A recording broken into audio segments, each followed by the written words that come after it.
abstract challenge, but measured in lives lost every day. Nearly 2 years have passed since Hamas terrorist attacks on October 7, 2023. In that time, more than 64,000 people have been killed. The humanitarian crisis worsens each day, with people in Gaza, particularly women, children, and other vulnerable groups, facing constant threats to their lives and safety. Equally troubling is the famine now unfolding in Gaza. According to the recent IPC report, more than 500,000 people are already facing famine. The crisis is projected to spread to Deir al-Balah and Khan Yunis in the coming weeks. We must prevent any further devastation for civilians already in desperate conditions.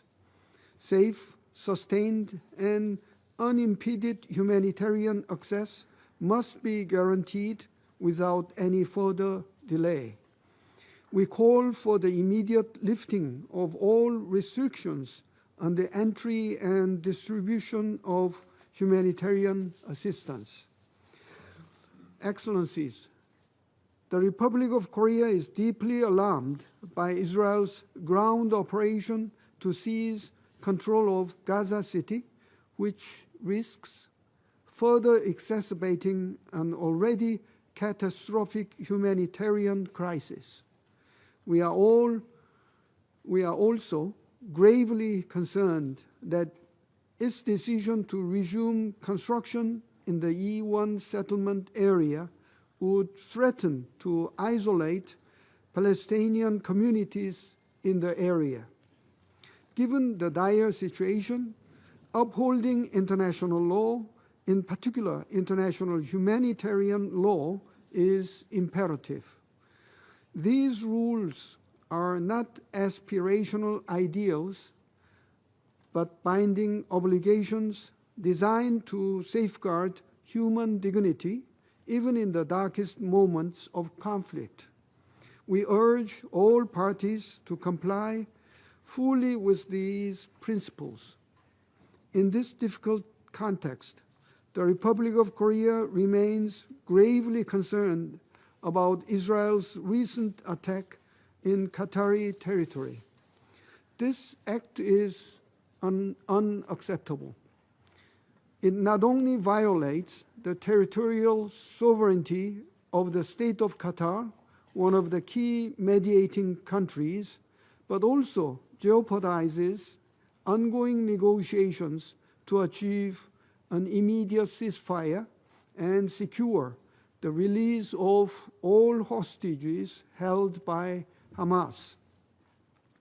We reaffirm our full support for the tireless mediation efforts of the United States, Qatar, and Egypt.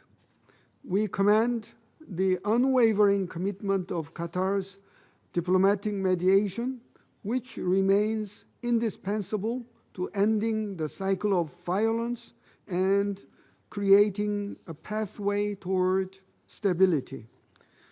The Republic of Korea also reiterates its steadfast call for an immediate ceasefire and the unconditional release of all hostages.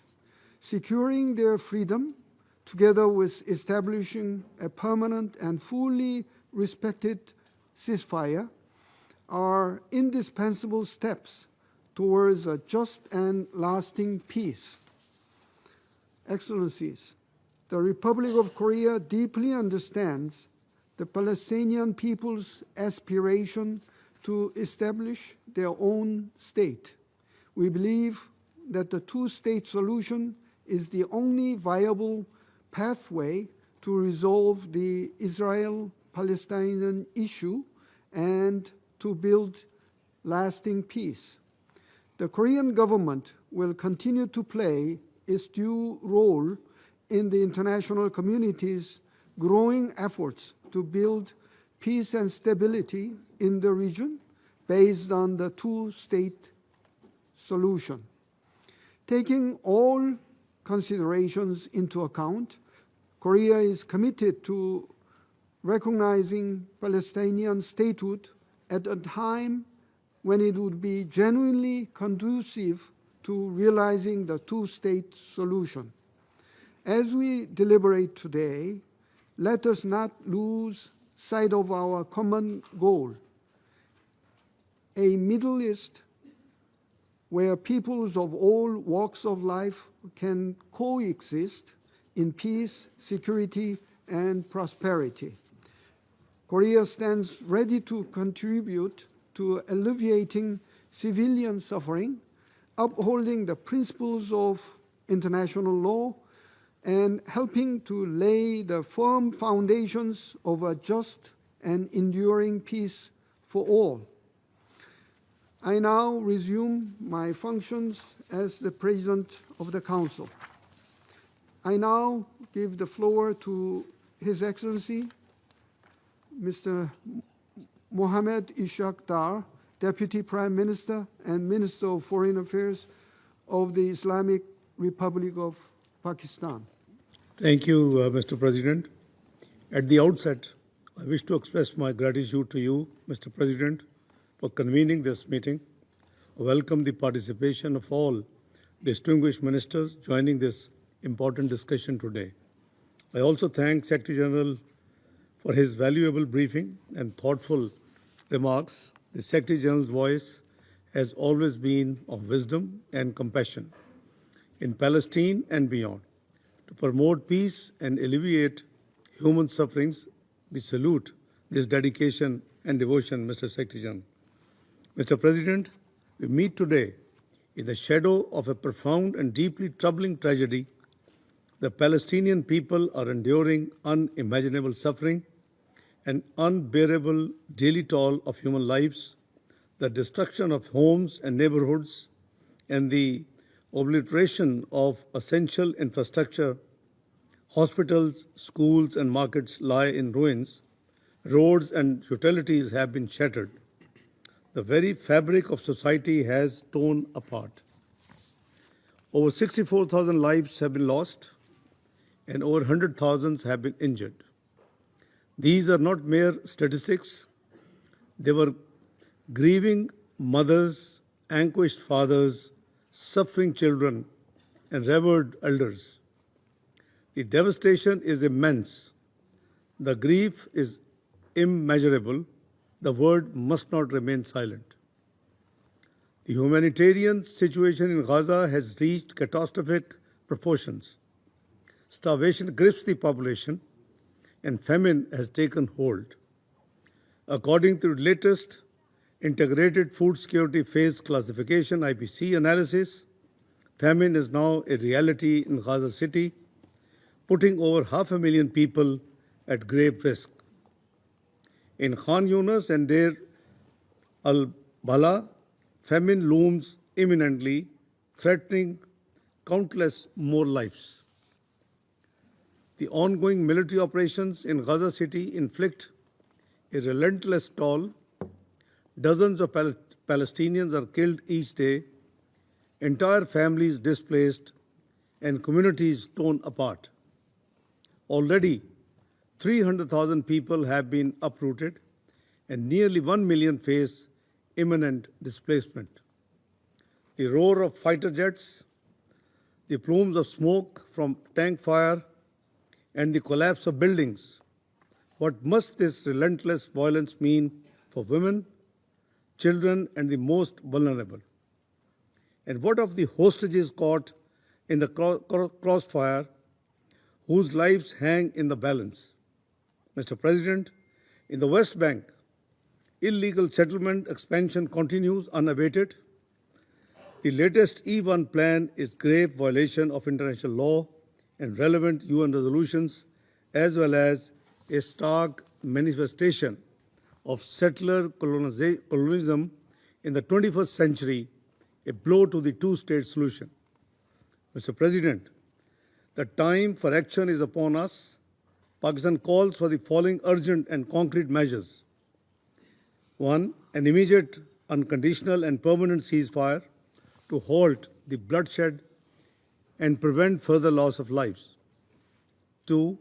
Full unhindered humanitarian access to Gaza and the immediate lifting of the blockade to allow life-saving aid to reach those who are in need. 3. A categoric end to any forced displacement of Palestinians from their lands while upholding the right of return for refugees in accordance with the international law and establishing an international protection mechanism. And, Mr. President, Pakistan reaffirms its unwavering support for the Palestinian people in their just struggle for dignity, justice, and self-determination through the establishment of a sovereign, independent, and contiguous Palestinian state on pre-1967 borders with Al-Quds al-Sharif as its capital. Pakistan welcomes the two-state solution conference chaired by France and Saudi Arabia. We also commend the recent recognitions of the state of Palestine by numerous member states, a step that reflects adherence to justice and the principle of international law. Pakistan had the honor to be among the first few countries to recognize the state of Palestine following the Declaration of Independence in 1988. This positive momentum must be sustained with resolute determination, seriousness of purpose, and an unwavering commitment to achieving a just and lasting solution. Mr. President, the people of Palestine are facing a crisis of historic proportion. Their suffering is a stain on our collective conscience. Gaza has become a graveyard for the humanity as well as for the global conscience. We call upon the Security Council and the broader international community to act decisively, to uphold human dignity, to ensure accountability and deliver justice. The time for words has passed. The time for action is now. Thank you, Mr. President, and thank you all. I thank His Excellency Mr. Dar for the statement. I now give the floor to Her Excellency Ms. Tanja Fajon, Deputy Prime Minister and Minister for Foreign Affairs of the Republic of Slovenia. President, and I thank the Secretary General for his briefing and his personal commitment to this issue. Mr. President, upon entering the UN Security Council, Slovenia felt the heavy weight of responsibility of this council to uphold international peace and security, a weight that translates to upholding international law and rejecting double standards, choosing global benefit over national interests, being ready for difficult conversations with partners and instead of silence. Everyone who enters this Security Council or is a permanent member of this body should know that membership entails a responsibility to act. And it does not matter whether a threat to peace and security is unfolding in Ukraine or in Gaza. In both of these conflicts, international law is disregarded blatantly and red lines crossed persistently. Excellencies, this year we again witnessed immense numbers of deaths among civilians in armed conflicts, with many of them being women and children, lives shattered by starvation and displacement. Let us be reminded we have built a system that should prevent atrocities, and we promised a never again. Yet what we saw this year was a Security Council paralyzed by disrespect of this Council's resolutions and disregard of decisions of international courts. Colleagues, we should stand up to this. When politicians facing charges for war crimes and crimes against humanity are walking free, while judges are put under sanctions, We cannot afford to remain silent without becoming complacent. Let me be clear, when all rules and obligations of the international system we had constructed fail, this itself is a threat to international peace and security. Mr. President, Gaza has become a textbook example of failure of international community. It has become a place in which people dread the nightfall and fear what a new day will bring. Gaza has become the deadliest place for children, the deadliest place for humanitarian and medical workers, and the deadliest place for journalists. The place of first ever proclaimed famine in the Middle East, marked by continuous offensives and strikes against hospitals, schools, homes, shelters, and holy places. It is defined by death and despair, and where hostages suffer and civilians count heartbeats left.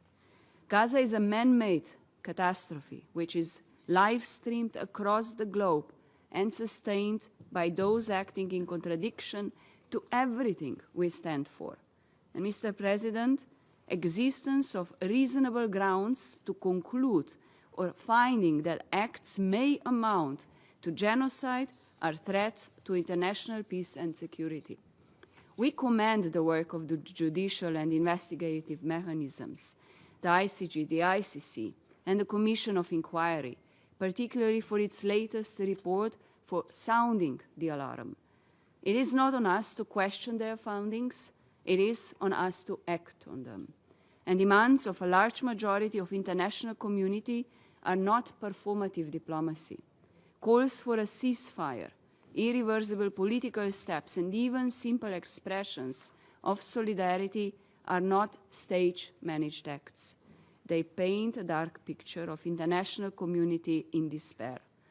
Understanding that never again has become a failed promise. And Mr. President, the two-state solution is equally in a need of concrete and irreversible action. I welcome the new wave of countries recognizing the state of Palestine, and I call on others to take bold steps to recognize Palestine and normalize ties with both states. We must step up to prevent further disintegration of this vision and to counter occupation and annexation, forced displacement, human rights violations, and terrorism and extremism. Slovenia firmly supports the role of United Nations, including UNRWA, in addressing the ongoing crisis and in paving way to the two-state solution, and of the Palestinian Authority in carrying out reform and assuming full political ownership in the state of Palestine. And I appeal to all of us, do not let the future of Israeli people be defined by terrorism and violence. Do not let the future of Palestinian people be defined by occupation and perpetual human rights violations. And I appeal to you, do not let our collective future to be defined by the stain of the Gaza genocide. Act now. There is no bigger threat to international peace and security than a cycle of violence perpetrated by continuous fear, everlasting hate, and uncertain future. The stories of children starved to death, a threat of a population displaced, and a territory in fear should be all we need for us to understand that the time for the immediate, permanent, and unconditional ceasefire is now. Thank you. I thank Her Excellency Ms. Fayon for her statement. I now give the floor to His Excellency Mr. Ahmed Attaf, Minister of State, Minister of Foreign Affairs, National Community Abroad, and African Affairs of Algeria.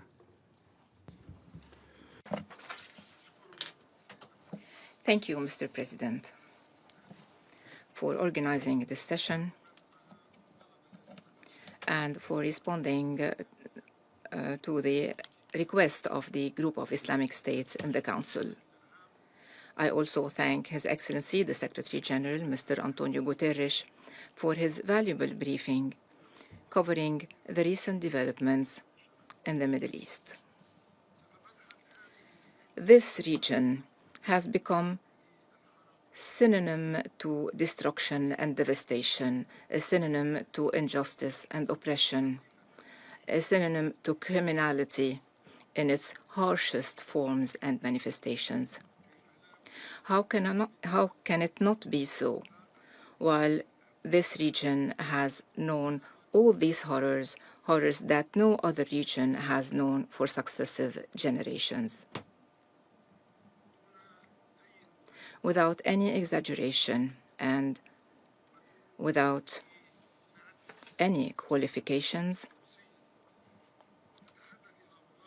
the situation there is self-telling, whether be it regarding the Palestinian cause, particularly, or the regional landscape in the Middle East in general. On the Palestinian level, we cannot deny anymore that Gaza, and for more than 2 years, have been witnessing a full-fledged genocidal war. This has been confirmed by the UN Commission of Inquiry. And there is no doubt today that famine is indeed occurring in Gaza, after our organization has confirmed famine in Gaza officially. There is also no room for interpreting the designs for displacement, reoccupation, and the annexation of Gaza and the West Bank after the Israeli occupation started implementing these designs and announcing them blatantly and brazenly. On the regional level, the Israeli aggressions continue unabated. An Israeli aggression against Yemen, followed by an Israeli aggression against Lebanon, then an Israeli aggression against Syria, followed by an Israeli aggression on Iran, and a few days ago, yet another Israeli aggression against the state of Qatar. Needless to say that this list might expand even further, following the threats against other countries in the region. This is the unjust and tragic situation that the Israeli occupation is trying to entrench. The Israeli occupation is opening new fronts of aggression, one front after the other. This Council does not have to solve riddles anymore, now that the Israeli occupation itself is boasting about its achievements. The Israeli aggression is first aiming at undermining any prospect for the establishment of an independent, sovereign Palestinian state, not on the ground alone, but also in the minds of people, if possible. Second, the Israeli occupation aims at redrawing the borders in the region based on its imagination and its illusions, basing itself on the most dangerous myth, which is the myth of Greater Israel.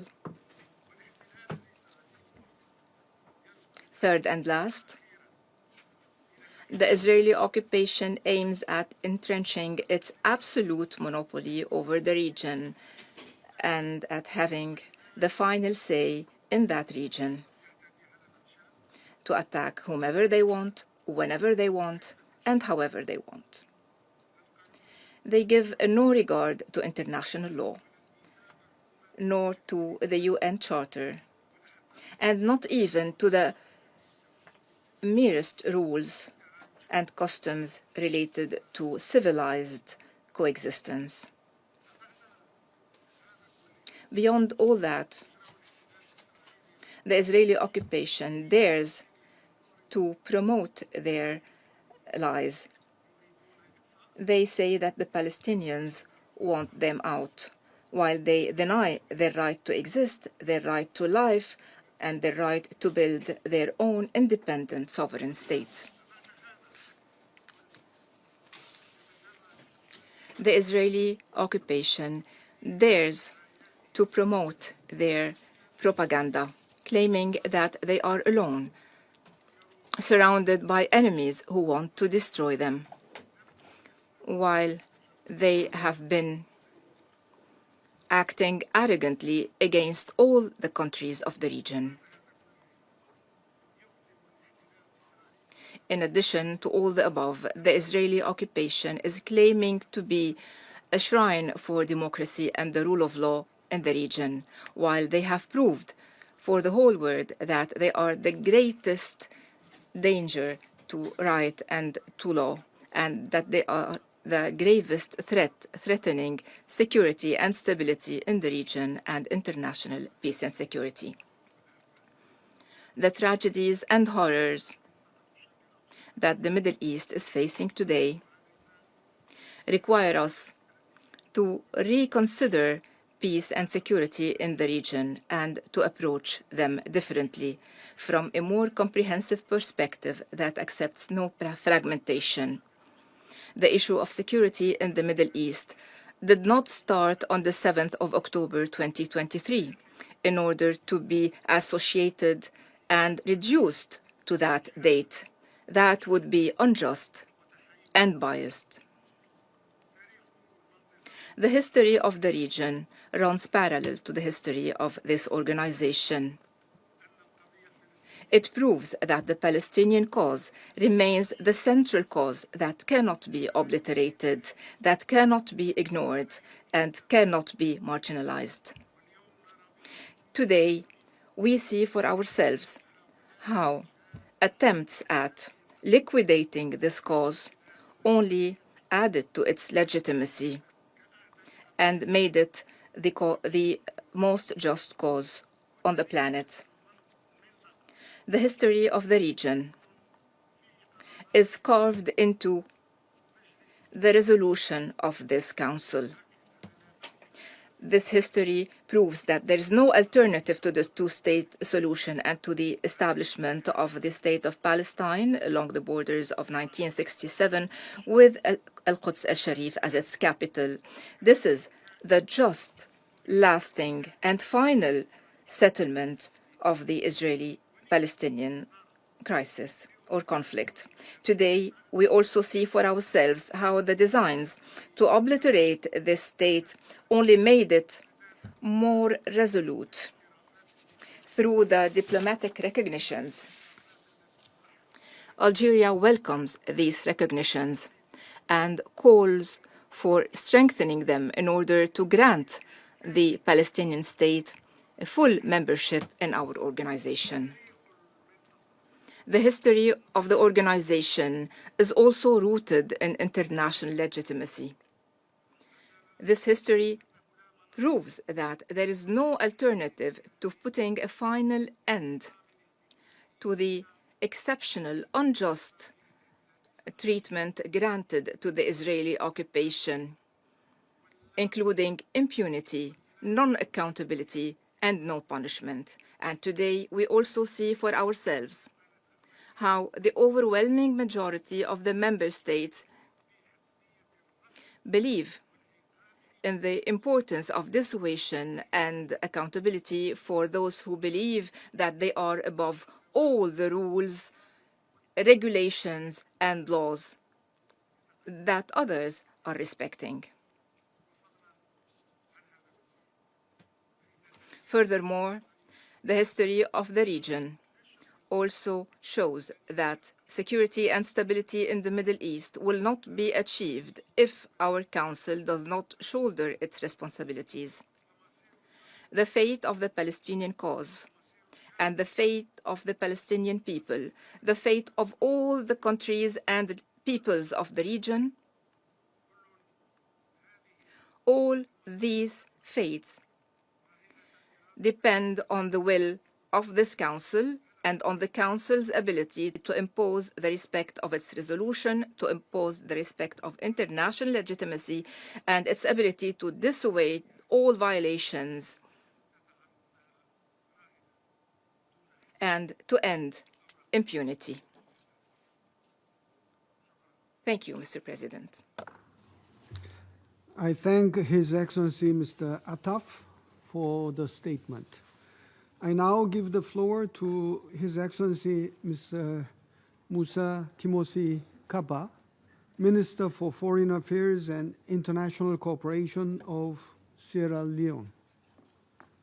Mr. President, I thank His Excellency Cho Hyun, Minister of Foreign Affairs of the Republic of Korea, for convening this meeting at the request of Algeria, Guyana, Somalia, Pakistan, and Sierra Leone. I also thank the Secretary General, Antonio Guterres, for his important briefing.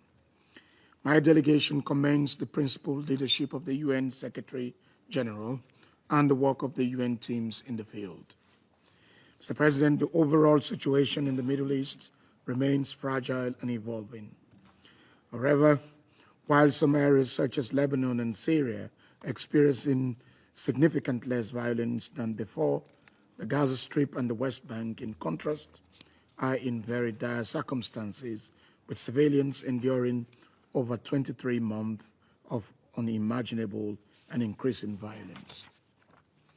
We recall the attack by Hamas and other armed groups of 7th October 2023 that led to the killing and taking of hostages of Israeli civilians, and reiterate our unequivocal condemnation of that heinous action, especially the taking of hostages. Sierra Leone further recalls that since the start of this conflict, the Council has remained seized of this subject, having received extensive briefings on the prevailing security, humanitarian, and political situation in the West Bank and the Gaza Strip. We regret that effort by this Council and the mediators to secure a deal that allows for the cessation of hostilities have been met with challenges.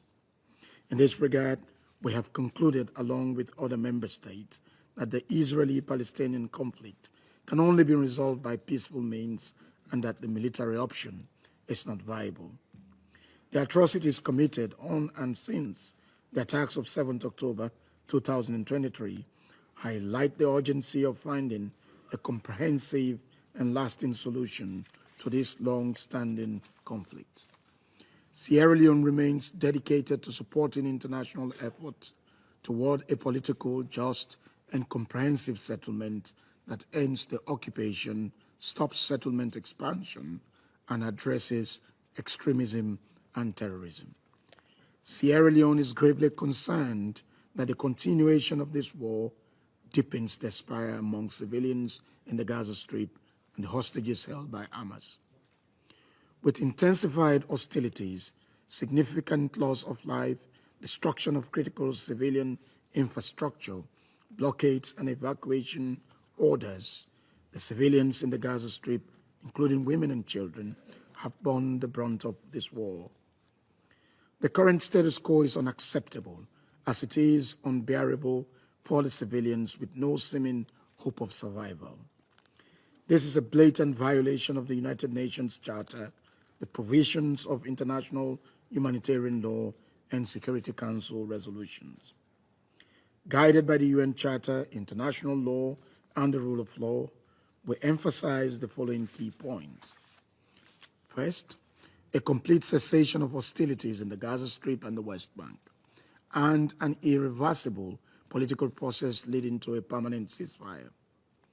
The parties to the conflict must recommit to ongoing peace efforts and take concrete steps that will prevent further atrocities.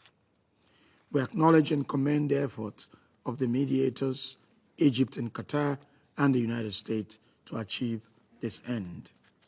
Second, the immediate and unconditional release of all hostages, including Israeli civilians held by Hamas and Palestinian detainees held without due process.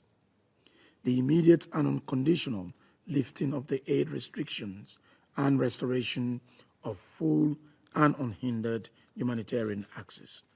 We emphasize the role of the United Nations and its partners, including UNRWA, to achieve this end.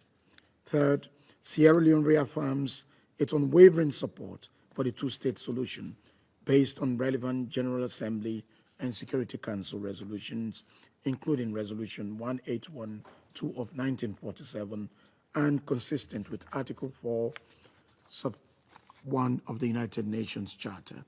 We welcome the endorsement by the General Assembly of the New York Declaration and reaffirm the legitimacy of the Palestinian people's right to self-determination, including their right to an independent and sovereign state over the entire occupied Palestinian territory, in line with international law and agreed parameters. Fourth, Sierra Leone supports Israel's right to exist in peace and security, free from threats and attacks. Accordingly, we urge all armed groups to disarm and renounce violence, paving the way for the demilitarization of the Palestinian territory. Sustainable peace cannot take root while armed groups continue to operate outside the law. We deplore and reject any attempt to forcibly displace Palestinians from their land. Palestinians temporarily evacuated must be allowed to return to their homes at the earliest opportunity. Finally, Mr. President, we emphasize the need for the Palestinian Authority to be fully empowered and supported politically, financially, and administratively to enable it to continue implementing its credible reform agenda. As we celebrate the 80th session of the United Nations, let us reflect on the principles on which this very institution was built. Among its core values is to promote peace, justice, and the dignity of all persons. We must exercise the political will to deliver peace to the Palestinians and Israelis. Ongoing international efforts are a positive step that must be fully leveraged by both parties in good faith. The time to act is now in order to save the Palestinian people from the scourge of war. I thank you. I thank His Excellency Mr. Kappa for the statement. I now give the floor to His Excellency Mr. Hugh Hilton Todd, Minister for Foreign Affairs and International Cooperation of Guyana. Mr. President, as a member state of the Organization for Islamic Cooperation, OIC, Guyana thanks you for facilitating the group's request for convening today's meeting. I also thank Secretary General Antonio Guterres for his remarks and for his consistent and principled advocacy on behalf of the Palestinian people and for peace in the Middle East region. Mr. President, the protracted Israeli aggression against Palestine cannot continue to be a defining feature for the politics in the Middle East. In recent times, the aggression has extended to other countries in the region, heightening instability and insecurity, driving Israeli poles away from its neighbors and undermining good neighborliness. The ongoing war in Gaza has itself become a catalyst of pain and pressure. Pain for hundreds of thousands of Palestinians who are the targets of Israelis' instruments of war, starvation, bombs, bullets, displacements, dispossession, and other cruelties solely intended to subjugate the Palestinian nation.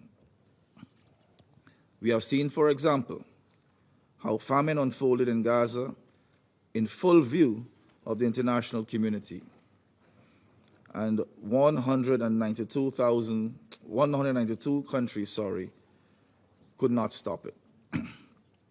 The war in Gaza has also become a catalyst for pressure, political pressure, which seems to be the only way the occupying power might respond to the international outcry against the genocidal acts being perpetuated against Palestinians.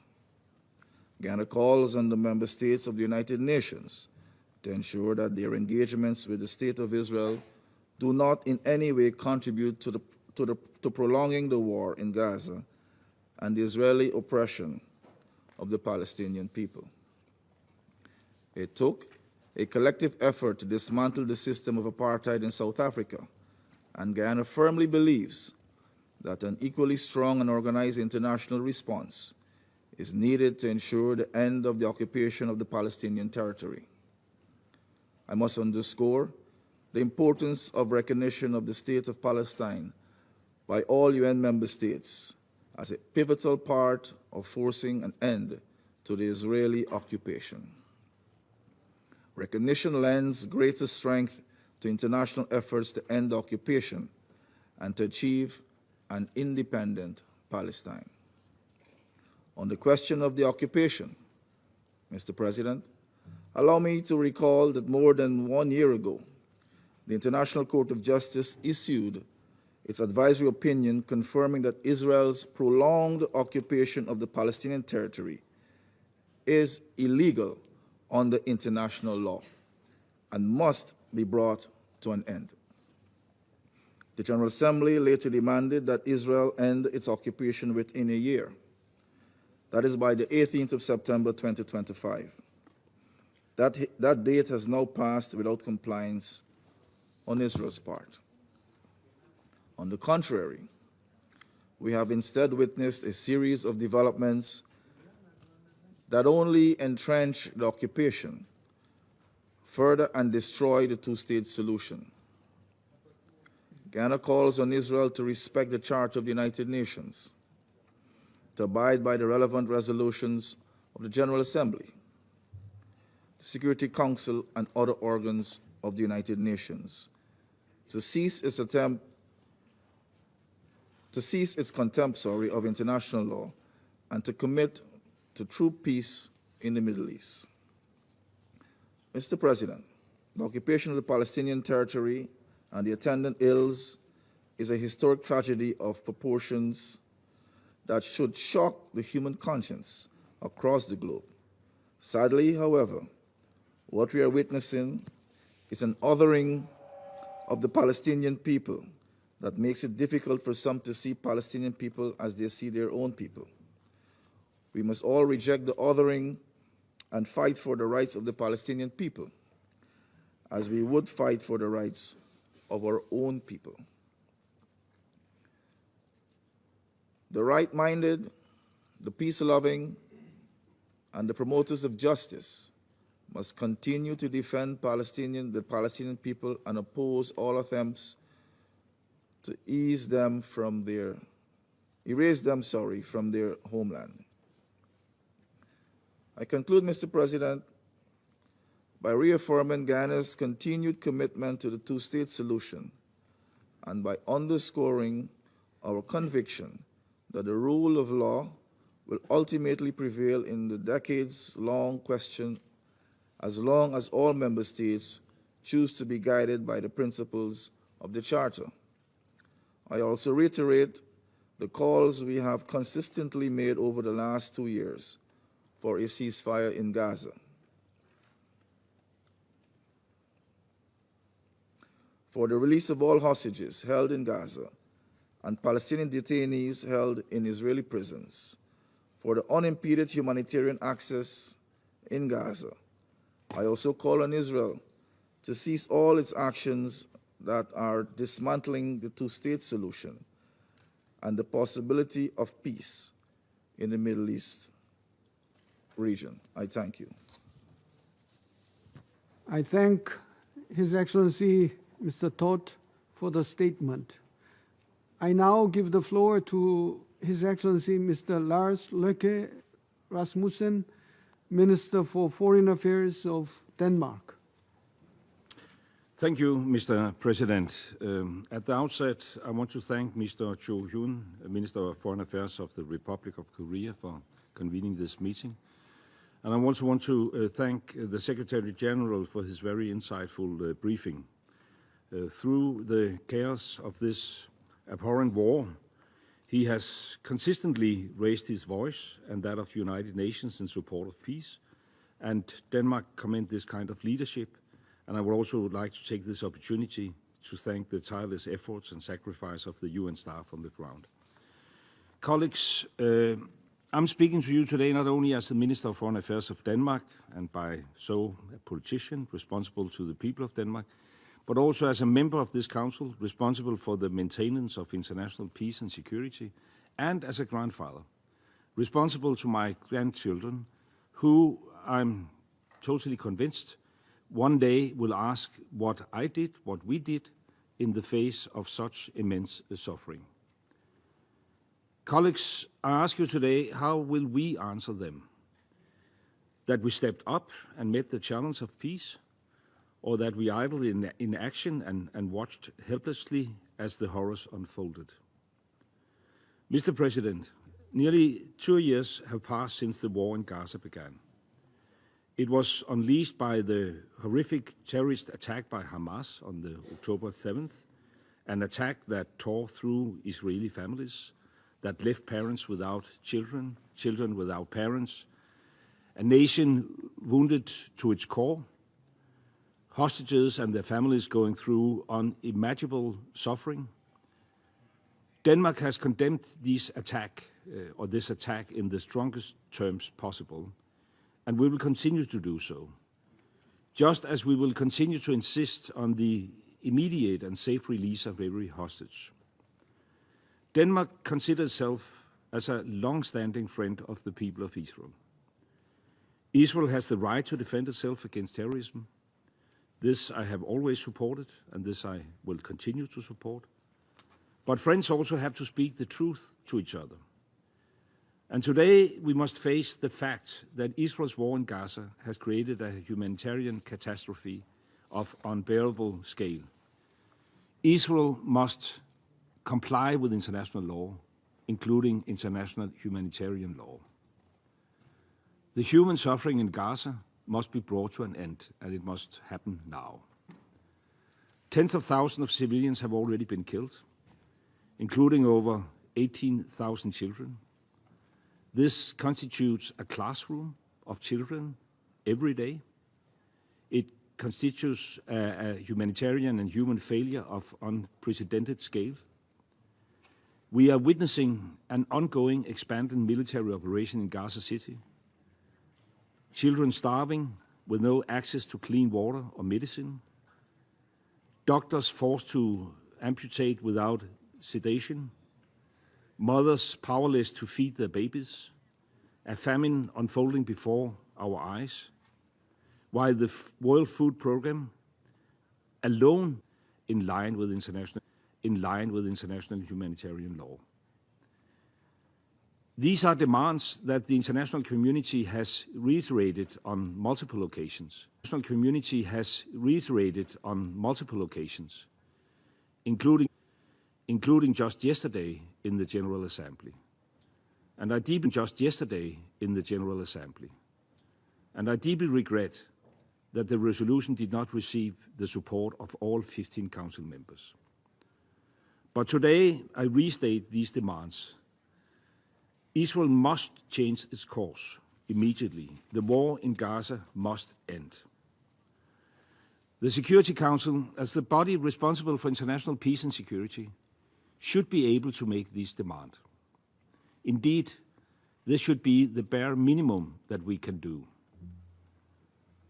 But around this table, that means all of us, every single member, working in concert and common cause towards this goal. It means setting aside political differences to save lives. Last week, 14 members of this Council were willing to do this. We hope that this can soon become all 15. So to our American friends, just this morning, President Trump said that we have to stop the war in Gaza immediately. He said we have to negotiate immediately to negotiate for peace. Denmark continues to support the dedicated efforts of the US, Qatar and Egypt to mediate a ceasefire. Your unwavering commitment to find a path to peace is critical in the context, but we count on you in this Council too. Your leadership is critical in our joint aspirations of bringing peace and stability to the region. Mr. President, I will conclude very soon. Denmark has consistently contributed to ease the suffering through humanitarian contributions. Together with 24 other countries and the EU, we have called on Israel to resume medical evacuations from Gaza to the West Bank, including East Jerusalem, and we stand ready to support the treatment of those patients. Mr. President, 2 weeks ago, I visited the region, which I have done several times since 7 October. I have met with the Israeli families of hostages. The pain is real. The demand must be immediately and unconditionally answered. I also met with Palestinians in the West Bank who face checkpoints, settlements, settler violence, destroyed property and land grabbing, and their pain is real as well. The longing for freedom and dignity is evident. So, Mr. President, the two-state solution remains the only solution to lasting peace for two people, both deserving of security, both deserving of dignity.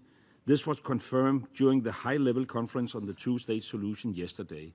It is clear that the momentum is growing, that we are witnessing a renewed energy and enthusiasm for peace based on the two-state solution, a solution that Denmark is prepared to build on. And this is why I said yesterday, and that I repeat today, the keys to recognition of the Palestinian state should no longer lie in the hands of the Israeli government. The Palestinians themselves must become masters of their own destiny. The time for the end of this decade's-long struggle is now. The only path to lasting peace is the two-state solution for both Palestinians and Israelis. Thank you. I thank His Excellency Mr. Rasmussen for the statement. I now give the floor to Her Excellency Ms. Yvette Cooper, MP, Secretary of State for Foreign, Commonwealth and Development Affairs of the United Kingdom. Can I thank the President today and also the Secretary General for the briefing at the beginning of this crucial session. Yesterday, alongside other ministers here in New York this week, I hosted a session to hear from doctors who have recently returned from Gaza. And the stories they told would stay with me forever. One told of the screams of toddlers and the scream of a toddler who she had operated on without full anesthetics, and how she hoped and prayed that he would not feel pain. Another told of the seriously malnourished pregnant women affecting their babies, and they talked about doctors and nurses whose family members were killed but who still came back to work in hospitals in unimaginable conditions to help others. And they told of how the absolute basics of modern medicine, like antibiotics and anesthetics, things that we around this council table take for granted for ourselves and our loved ones, were unavailable, blocked and denied. And we say the words humanitarian crisis, but this is what it means, the pain and the screams of a toddler who cannot get the basic health care that they need. And only 18 out of 36 hospitals in Gaza now remain open, all of them struggling to operate amid severe shortages of fuel, medicine, equipment and staff. Over 1,700 healthcare workers have been killed in Gaza, more than 300 detained. This is what the catastrophic collapse of Gaza's healthcare system looks like. And as we are gathered here, Israeli forces are escalating the conflict in Gaza City, pounding more homes into rubble, sending frightened families scattering. It is incomprehensible, it is inhumane, it is utterly unjustifiable, and it must end.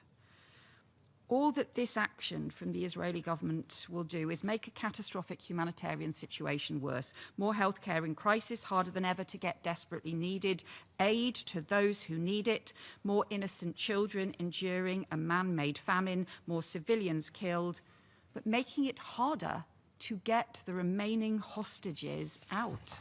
hostages who are still being held, who were seized by Hamas on the barbaric terrorist attack of October 7th and are still being held in the most horrendous conditions, prolonging the anguish for their families. And I reiterate our condemnation of Hamas and that barbaric terrorism in October 7th.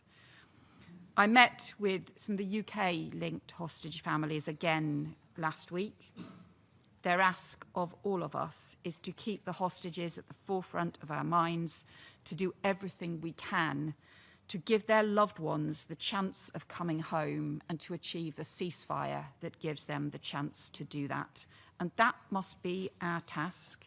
We know what needs to be done. We need a ceasefire now. We need the release of all the hostages. We need the immediate restoration of aid and support for medical care, and we need a broader framework for the lasting peace.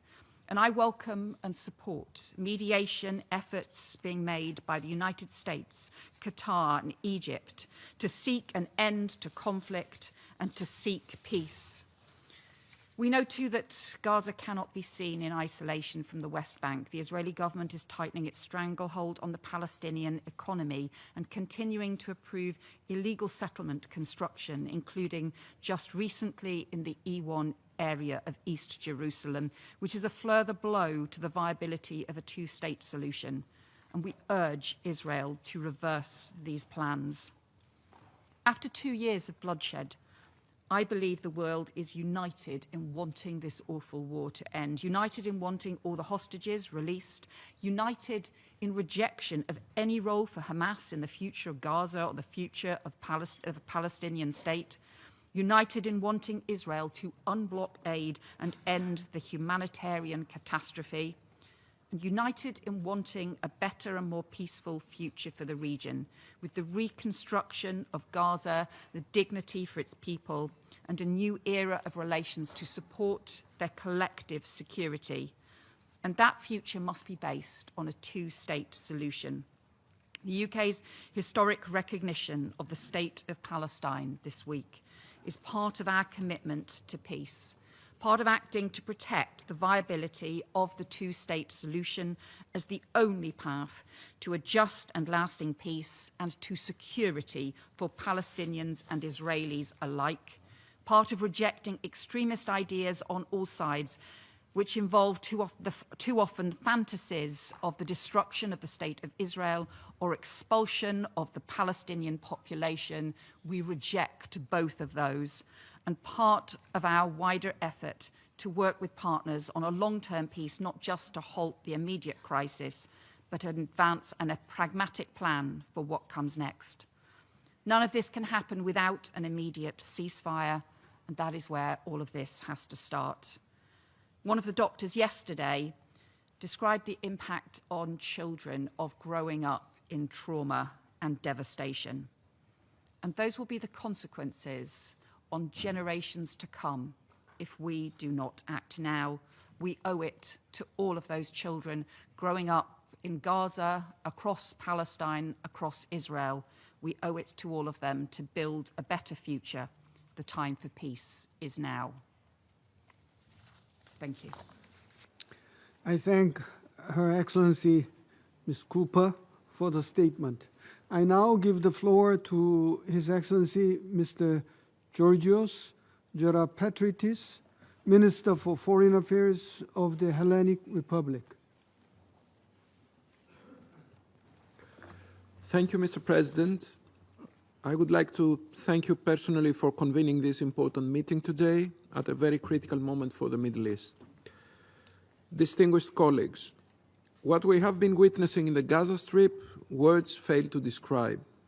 The humanitarian catastrophe is ongoing. For almost 2 years, the civilian population has endured conditions that are unsustainable and deeply concerning. No one should be compelled to live under such circumstances. The expansion of military operations in the city of Gaza has led to further displacement and risks, worsening an already dire humanitarian crisis. This reality endangers civilian lives. Any further escalation in Gaza, which worsens the already dramatic situation for civilians, must be avoided. The plight of children underscores the urgent need to guarantee safe, unhindered, and sustained humanitarian access at scale to all parts of Gaza, in full respect of international law and international humanitarian law. Mr. President, Greece is actively engaged in all efforts to alleviate the suffering of the people in Gaza. We have consistently provided humanitarian assistance. We have already welcomed injured children from Gaza for treatment in Greek hospitals. On another strand of effort, we voted in favor of every draft resolution that would address the crisis in Gaza, the latest demanding the lifting of all restrictions on humanitarian aid. And this past May, I stood alongside the representatives of 80 UN members here in New York, reaffirming the significance of protecting civilians in armed conflicts. Humanitarian access is crucial to alleviating the suffering of the Palestinian population. Safe access to food, water, shelter, clothing, and medicines throughout the territory must be guaranteed, and international humanitarian law must be respected. Initiatives to expand deliveries in Gaza by land, air, or sea must be further strengthened. At the same time, hostages continue to suffer horribly at the hands of Hamas. We were appalled by the images and videos released last month showing 2 hostages visibly emaciated as they described the appalling conditions of their captivity. We reiterate our call for unconditional release of all remaining hostages. Mr. President, we recall that this Council has rightly addressed the recent strikes in Doha earlier this month, which are even more concerning given Qatar's crucial role in hosting and mediating negotiations for a ceasefire between Israel and Hamas alongside the United States and Egypt. We continue to believe that diplomacy remains the most effective tool even in the most difficult circumstances. Greece has unwaveringly supported the negotiation efforts and will continue to do so. And we urge all parties to rise up to the gravity of the situation, return to the negotiating table as soon as possible, and be guided by international law. Mr. President, recent settlement expansion in the West Bank and settler violence further impair the prospects for peace. We express our profound concern over announcements on the construction of additional settlements in the E1 area of West Bank. Such plans, were they to be realized, would further undermine the prospects of a two-state solution. The escalation of settler violence, including against Christian communities, is a cause for grave alarm as well. It needs to stop now. Mr. President, however remote or difficult the prospect may seem today, the two-state solution remains the only viable path forward. We need to provide the Palestinian people with a credible prospect of hope for the future. This is an indispensable condition for peace, stability, and security in the region, including the long-term security of Israel. We appreciate in this vein the leadership demonstrated by France and Saudi Arabia in co-chairing the two-state solution conference. We stand by all international initiatives, including the relevant global alliance and the Arab Plan, towards realizing this vision. We will continue to contribute to every effort that revives the political process towards a two-state solution, a political process which we firmly believe must lead to the establishment of a sovereign Palestinian state through a revitalized and comprehensive approach, and which is essential for lasting peace and stability in the region. Against this backdrop, we see no role for Hamas, neither in governance nor in future discussions concerning the day after in Gaza. Therefore, Greece has repeatedly stressed that an empowered and reformed Palestinian Authority must play a central role in Gaza's future and remains the best partner for peace. The European Union has already stepped up, approving a 3-year package worth around 1.6 billion euros, crucial to preventing fiscal collapse and enabling the Palestinian Authority to fulfill its task. Mr. President, to Greece, the stability of the Middle East is not an abstract concern. It is an indispensable necessity. as a country of Eastern Mediterranean, at the crossroads of Europe, Asia, and Africa, developments in the region have a direct impact on our own security, prosperity, and stability, as well as on Europe as a whole. We are convinced that only through dialogue and the rule of international law we can build a safer neighborhood, one where peoples can coexist in dignity and security. Thank you. I thank His Excellency Mr. Gerard Petritis for the statement. I now give the floor to His Excellency Mr. Carlos Arturo Hoyos Boyd, Vice Minister for Foreign Affairs of Panama. Señor Presidente. President, Panama is grateful for the convening of this briefing at the request of the delegations of Algeria, Guyana, Pakistan, Sierra Leone, and Somalia. We would also like to express our thanks to His Excellency Antonio Guterres, UN Secretary-General, for his briefing, which strengthens this Council's obligation, in line with the United Nations Charter, to respond with unity and responsibility, given the scope of the catastrophic situation unfolding in the Palestinian territories. For more than 7 decades, the Israeli-Palestine conflict has been characterized by a lack of political will to resolve its root causes, paving the way only to mistrust, extremism, and violence. The consequences of this lack of political will were brutally exposed on the 7th, and which claimed the lives of more than 1,200 people and kidnapped another 251 people, of whom it is believed that 20 are still alive, suffering in the darkness of tunnels, deprived of contact with their families and the most basic dignity. That episode only triggered a spiral of violence that led to an unprecedented war, given its scale of devastation in the Gaza Strip. More than 65,000 Palestinians, including 18,000 children, have died. Tens of thousands have been injured. Millions have been forcibly displaced from one side to the other, again and again, and entire communities have been reduced to rubble, leaving an indelible scar of suffering for thousands of families. In the 59 days that the ceasefire lasted for between January and March, it was possible to stop human suffering, to facilitate humanitarian assistance getting into Gaza, and to make progress in releasing the hostages. But since the ceasefire broke down, the catastrophic humanitarian situation has only got worse. More than 14,000 Palestinians have died and tens of thousands more have been injured.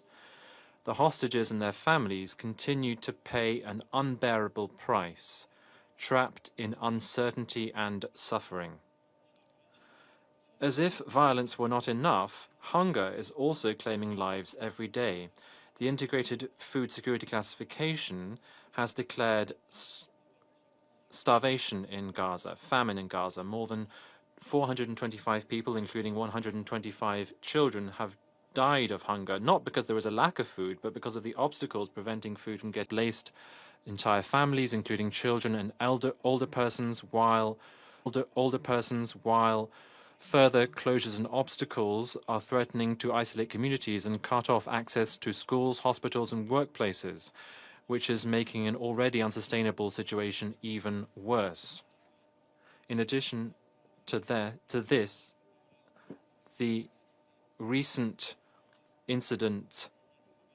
unacceptable incident in Qatar, which we unequivocally condemn, reiterates the need to put an end to this conflict before it escalates any further.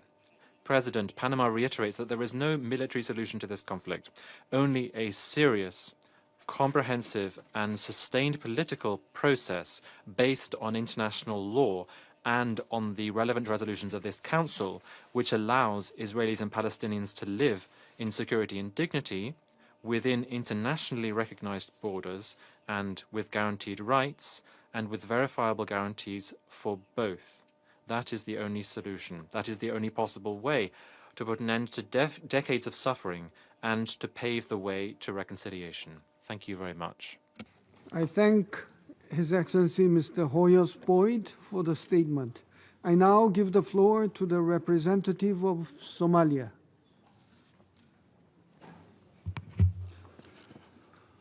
Thank you, Mr. President. At the outset, I would like to thank the Korean presidency for convening this meeting based on the request from the OIC members of this council. I would like to welcome all the distinguished ministers participating in this meeting today. I would also like to express our gratitude to the Secretary General for his briefing. Mr. President, we remain gravely concerned about the continued escalation of Israeli military operations in Gaza. As we speak, these military operations are expanding rapidly, and for the 2 million people still trapped in Gaza, it's a death sentence, literally and figuratively. Since this war began, over 65,000 Palestinians have been killed, the majority of them women and children. Last month's IPC report has removed all doubts about what's happening in Gaza. Famine is no longer looming. It is taking place now. It is taking place now in front of our all eyes. The death of children from hunger and disease is not a forecast. It's a daily reality. Let us be absolutely clear. This is a man-made disaster created through siege, blockade, and systematic obstruction of humanitarian aid.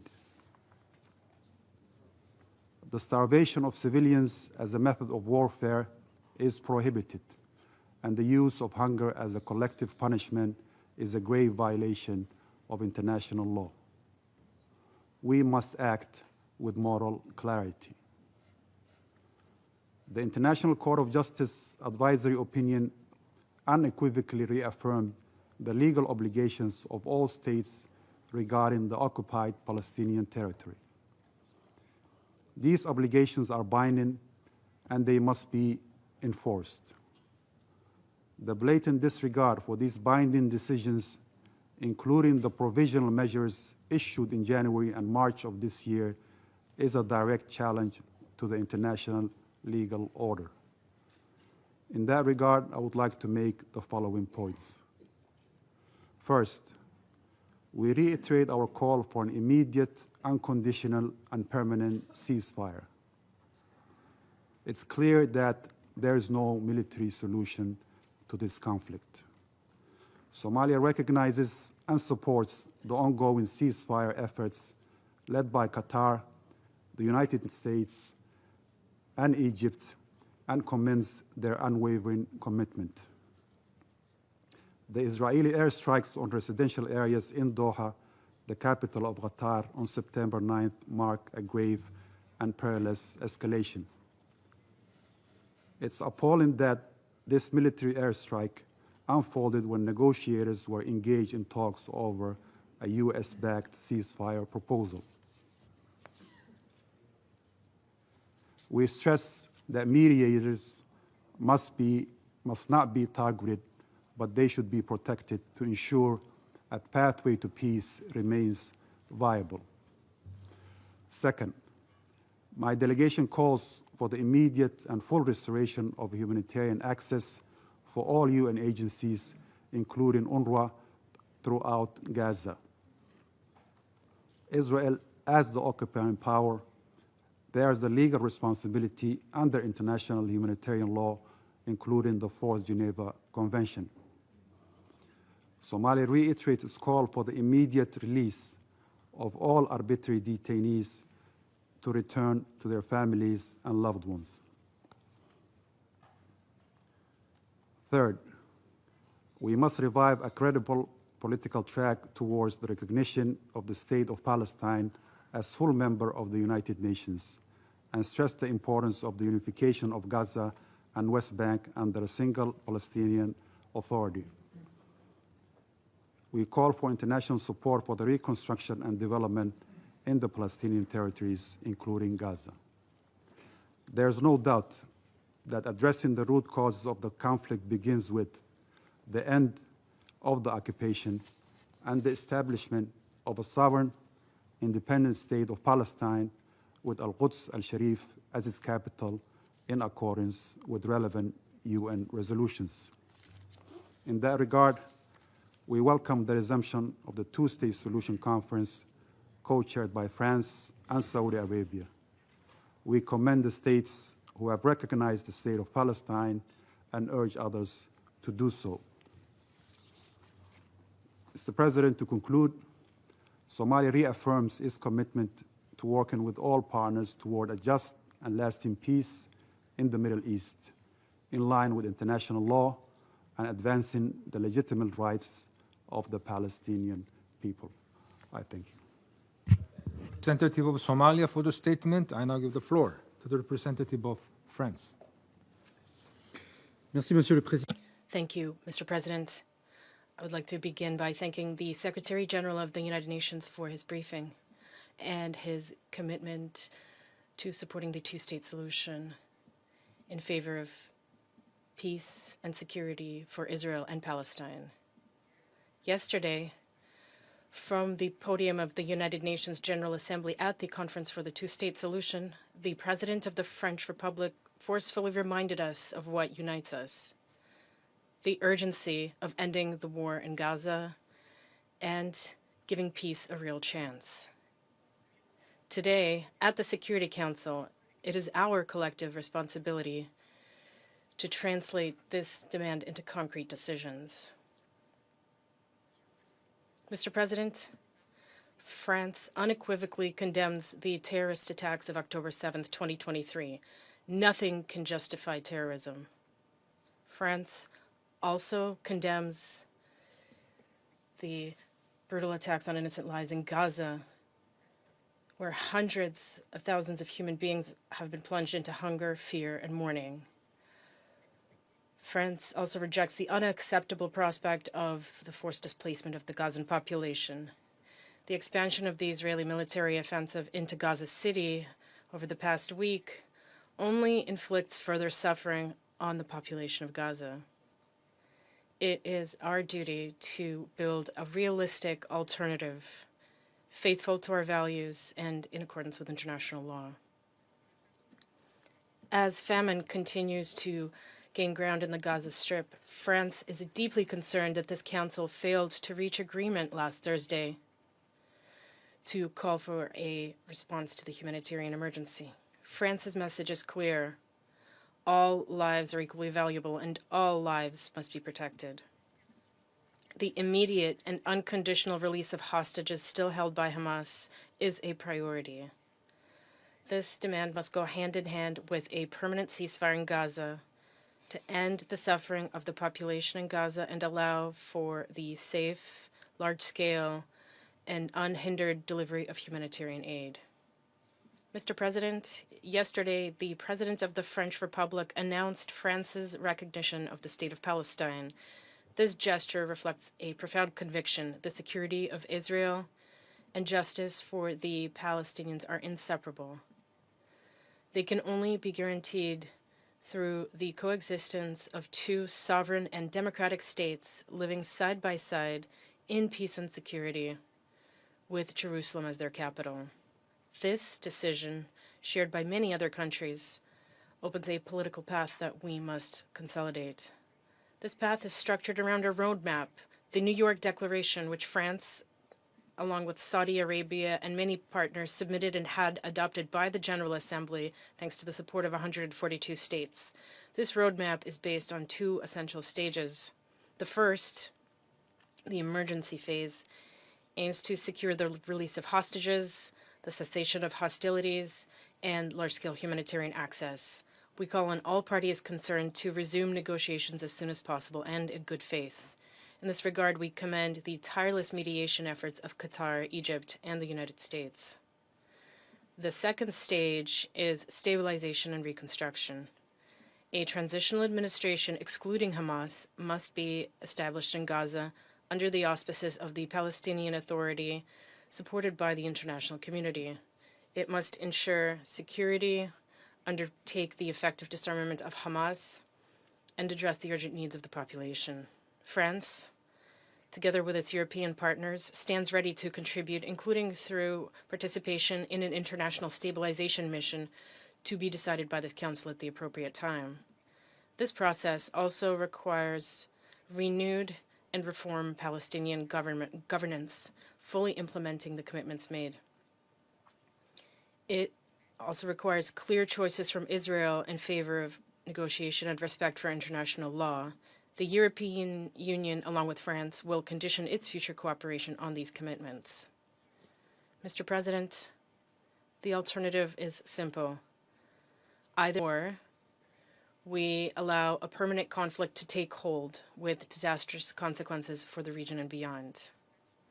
France calls on this Council to act with the determination and sense of responsibility that is incumbent upon it.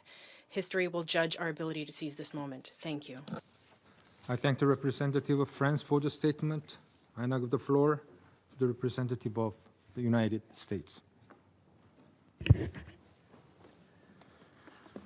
Thank you, Mr. President.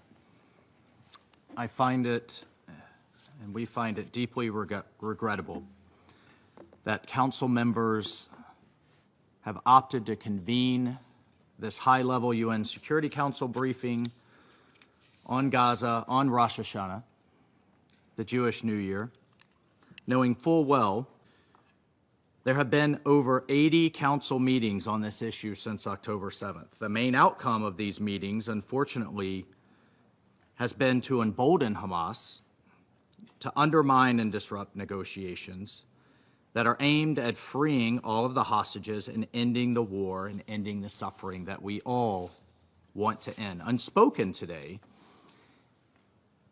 in the last 2 weeks alone, Israel has suffered 2 terrorist attacks in Jerusalem on September 8th and at the Allenby border crossing on September 18th. We condemn these attacks. We offer condolences to the families of those killed. We call upon other countries to join us in a clear and explicit condemnation of this violence by Hamas and its ideological allies. And extremists like the terrorists who killed 2 IDF soldiers on September 18th have shown their utter contempt for the people of Gaza. Hamas has shown its utter contempt for the people of Gaza. They struck the very border crossing through which nearly half of all aid delivered to Gaza between May and September of this year has passed. Let me say again, Hamas struck the border crossing through which half of all aid through the better part of this year has passed. No country here would willingly allow terrorists like this to threaten its people. Israel should not be expected to be any different.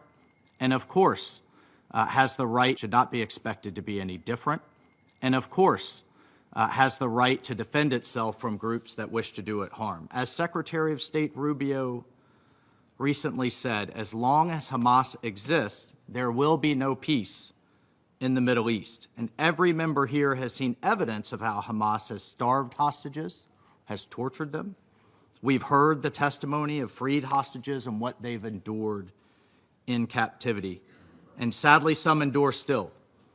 We, the United States, again demand Hamas immediately release all 48 remaining hostages and their remains, cease putting civilians in harm's way, cease sacrificing their own people for propaganda aims, that they disarm, and that they surrender.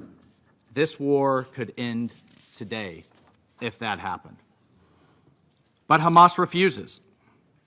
While Israel has accepted the negotiators' proposals, rewarding Hamas's refusal, whether with performative conferences or one-sided Security Council resolutions, colleagues, it undermines and it delays achieving the peace we all want. Unfortunately, yesterday's conference spoke to domestic audiences, but it will prolong this tragic war in Gaza, and it will prolong the suffering. Hamas stands emboldened today after that conference. We've rewarded its obstruction. We've undermined efforts to achieve peace in both the short and the long term. Unilateral recognition statements do not alter the reality on the ground. It does not alter the fact that there is not a Palestinian state to recognize. And at this point, there is no credible Palestinian partner for peace. The Palestinian Authority leaders from Ramallah are absent from New York this week because they failed to meet their Oslo commitments. The commitments were basic, including renouncing terrorism, renouncing violence, resolving issues through direct negotiations with Israel. The Palestinian Authority has failed to clear even those low bars. And their attempts to bypass negotiations through what can only be called lawfare, including at the ICC and at the ICJ, and its pushes for unilateral recognition of statehood. This charade is disappointing. It is clearly fueled by domestic politics and has given Hamas a reward for refusing to surrender, as well as an incentive. They're now incentivized to hold on, keep holding the hostages in subhuman conditions. We call on the Council membership and the UN to change its course, to focus instead onto how to prevent Hamas from ever doing this again and to how to eliminate them, on how they should free the hostages and create a framework so that Gaza can have a better future than the life, that the people of Gaza can have a better future than the life they have endured under terrorists. Secretary of State Rubio recently traveled to Israel and Qatar to address the threat posed by Hamas, to advance the immediate return of all hostages, and to ensure humanitarian aid actually reaches civilians. And the United States will continue working tirelessly towards those ends. And the Secretary was clear. The United States supports a negotiated settlement that will lead to the release of every single hostage. The President was clear today in the General Assembly to that same end. We must lead to the elimination of Hamas, and we must end the war. In the interim, the United States has worked to support the delivery of humanitarian aid to civilians in Gaza with actual meaningful results. The Gaza Humanitarian Foundation has securely delivered more than 170 million meals directly to civilians. We have also seen the increased flow of humanitarian aid, including through UN entities. However, looting and diversion is undeniable and remains serious problems that must be addressed. The UN's own data shows that approximately 85% of UN aid sent to Gaza since May 19th has been looted. Colleagues, the fighting must end so the international community can concentrate on the very hard work of building a new Gaza, one that embraces peace and coexistence and rejects terrorism and violence. I thank you. I thank the representative of the United States for the statement. I now give the floor to the representative of China. President, I thank Algeria, Guyana, Pakistan, Sierra Leone, and Somalia for their initiative to convene this meeting, and thank Secretary General Guterres for his briefing. President, the Palestinian question is at the core of the Middle East issue, bearing on the Middle East's peace and stability and global peace and security. Over 7 decades or so, the Palestinian-Israeli situation has time again fallen into turmoil and even led to the outbreak of wars, shaping the evolution of the international landscape and the development of international relations. Since the start of the current Gaza conflict, the Palestinian people have been deeply mired in suffering. Lebanon, Syria, Yemen, Iran, among others, are witnessing escalating tensions, and even Qatar has come under attack. The mounting conflicts and volatility in the Middle East have worsened the global security environment, dampened the economic outlook for the world, and ran counter to the common interests of the international community. It is therefore imperative to accord this issue the utmost importance and accelerate the resolution of the Palestinian question, which lies at the heart of the current turmoil. I will make 4 points. First, We must bring an end to the tragedy in Gaza without delay. The conflicts of the past 2 years have devastated Gaza with scenes of misery and destruction everywhere, yet Israel is stepping up its military offensive, causing even greater civilian casualties and displacements. Military means are not the solution to the problem. An immediate ceasefire is the right way to save lives and bring hostages home. We urge Israel to cease all military actions in Gaza without delay, fulfill its occupying powers' obligations under international humanitarian law, and fully restore access for humanitarian supplies. Last week, the Security Council's draft resolution on Gaza was vetoed once again by a permanent member. With deep disappointment, we expect the relevant country to effectively shoulder its responsibility and make earnest efforts to end this war. Second, we must de-escalate tensions in the West Bank. Israel continues to expand settlements in the West Bank, forcibly demolish Palestinian structures, conduct frequent searches, arrests, and raids, and condone settler violence. The occupying power has recently approved and advanced the E1 settlement plan.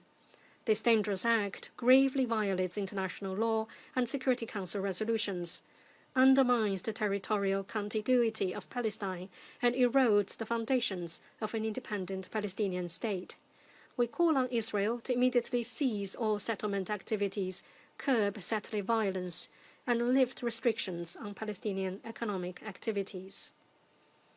Third, we must rectify the historical injustices suffered by the Palestinian people. Israel has long established itself as an independent state. The Palestinian people, however, remain without a homeland. This is the root of the problem.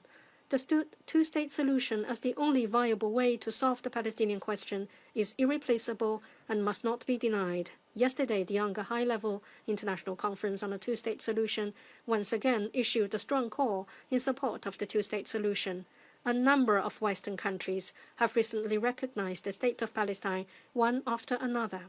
The international community should sustain the current momentum, strive to revitalize the prospect for the two-state solution, and support the early establishment of an independent Palestinian state and its early admission as a full member state of the United Nations.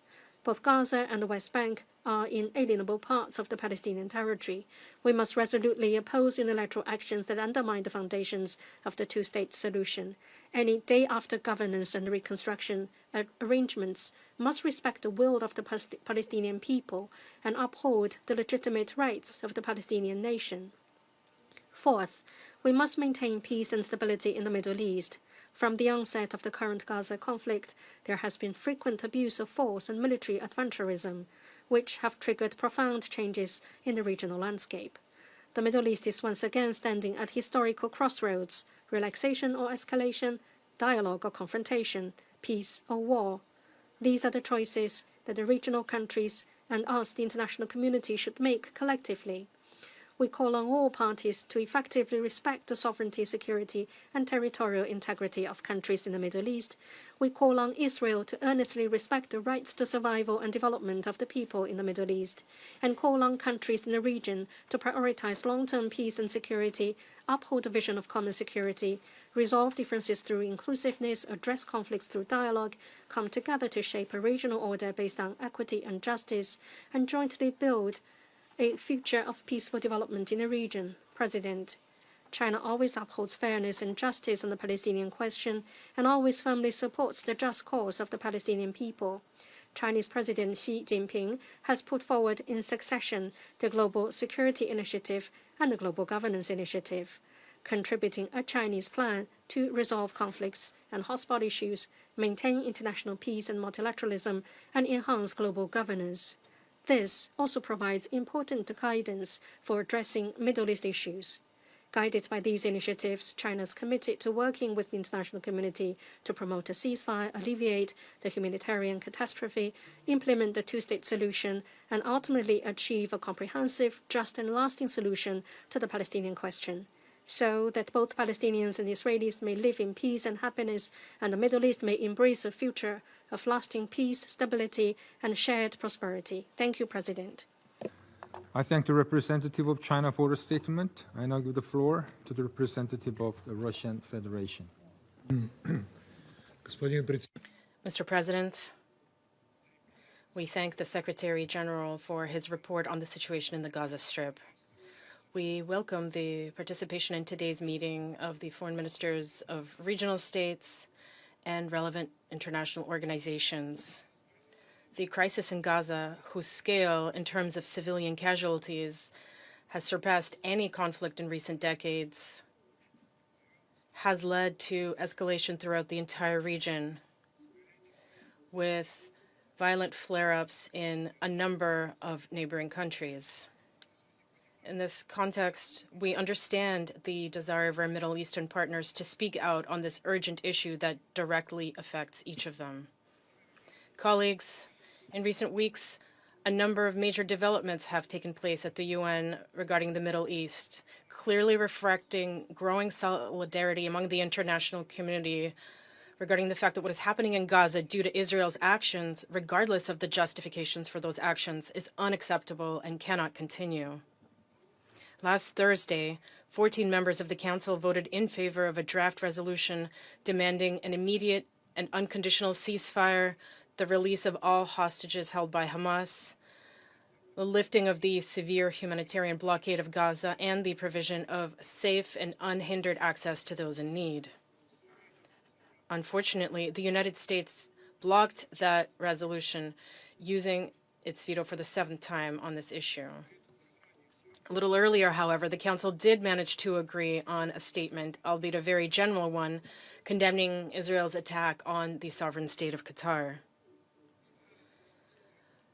The UN has so far failed to stop the bloodshed in Gaza or to compel Israel to return to the path of a two-state solution. However, over the past 2 days during the international conference at the General Assembly, important symbolic steps have been taken, with a number of countries recognizing Palestinian statehood. This is a belated but extremely important signal to Israel's military and political leadership, a signal that justice for the Palestinian people must be restored. Sadly, it took nearly 2 years of Israeli operations in Gaza and over 65,000 civilian Palestinian deaths for this to happen. Recognition of the Palestinian state is not a favor to Ramallah. It is a historic duty owed to the Palestinian people, one that should have been fulfilled nearly 80 years ago. Russia has been calling for this for decades. Let me remind you that the USSR recognized the state of Palestine back in 1988. Israel, however, not only remains deaf to the appeals of the international community, but, encouraged by its American allies, responds with threats, claiming that the wave of new recognitions of Palestinian statehood is allegedly a reward to Hamas for the October 7th terrorist attack. In West Jerusalem, there is open talk of formally annexing the West Bank following the high-level week. That is why a clear signal must be sent now that such steps are unacceptable. We must certainly not give in to any threats of retaliatory measures. As the Secretary General said, only our actions can put an end to what is happening. Colleagues, the international community's united support for the Palestinian people's aspirations to live peacefully in their own state is the momentum we must collectively build. We must work to translate into practical reality. The main task right now is to ensure that the crisis in Gaza is resolved not through brutal facts on the ground, in other words, by completely clearing out all Palestinians, which is the aim of Israelis' leadership, nor through their displacement from the enclave and its commercial redevelopment, as proposed by various radical Western plans. Rather, this must be done through humane, civilized diplomacy that unites efforts within the UN and regionally among Arab states seeking to help their Palestinian brothers and sisters. Palestinians are not the object of social experiments. They are a people with the same right to sovereign existence and development as our own nations. But diplomatic efforts of any kind will only succeed if Israeli authorities abandon their reliance on military solutions. They must recognize that this approach will bring nothing good for Israel itself, which simply cannot develop and live in security in the context of a military operation on all fronts. The second key element is for Washington to recognize all this as well and stop viewing UN fora and multilateral diplomacy as an enemy that supposedly obstructs American diplomacy on the ground. Unfortunately, what we currently see is the exact opposite. Both Israel and the United States continue to claim that West Jerusalem is acting humanely in its fight against terrorism. This is how official Israeli reports justify strikes on hospitals and schools, attacks on humanitarian convoys, and the deaths of women, children, and aid workers. Hate speech and propaganda bring ordinary Israeli soldiers to kill dozens of innocent Palestinian civilians daily, sincerely believing that this is all for the greater good of the Israeli state.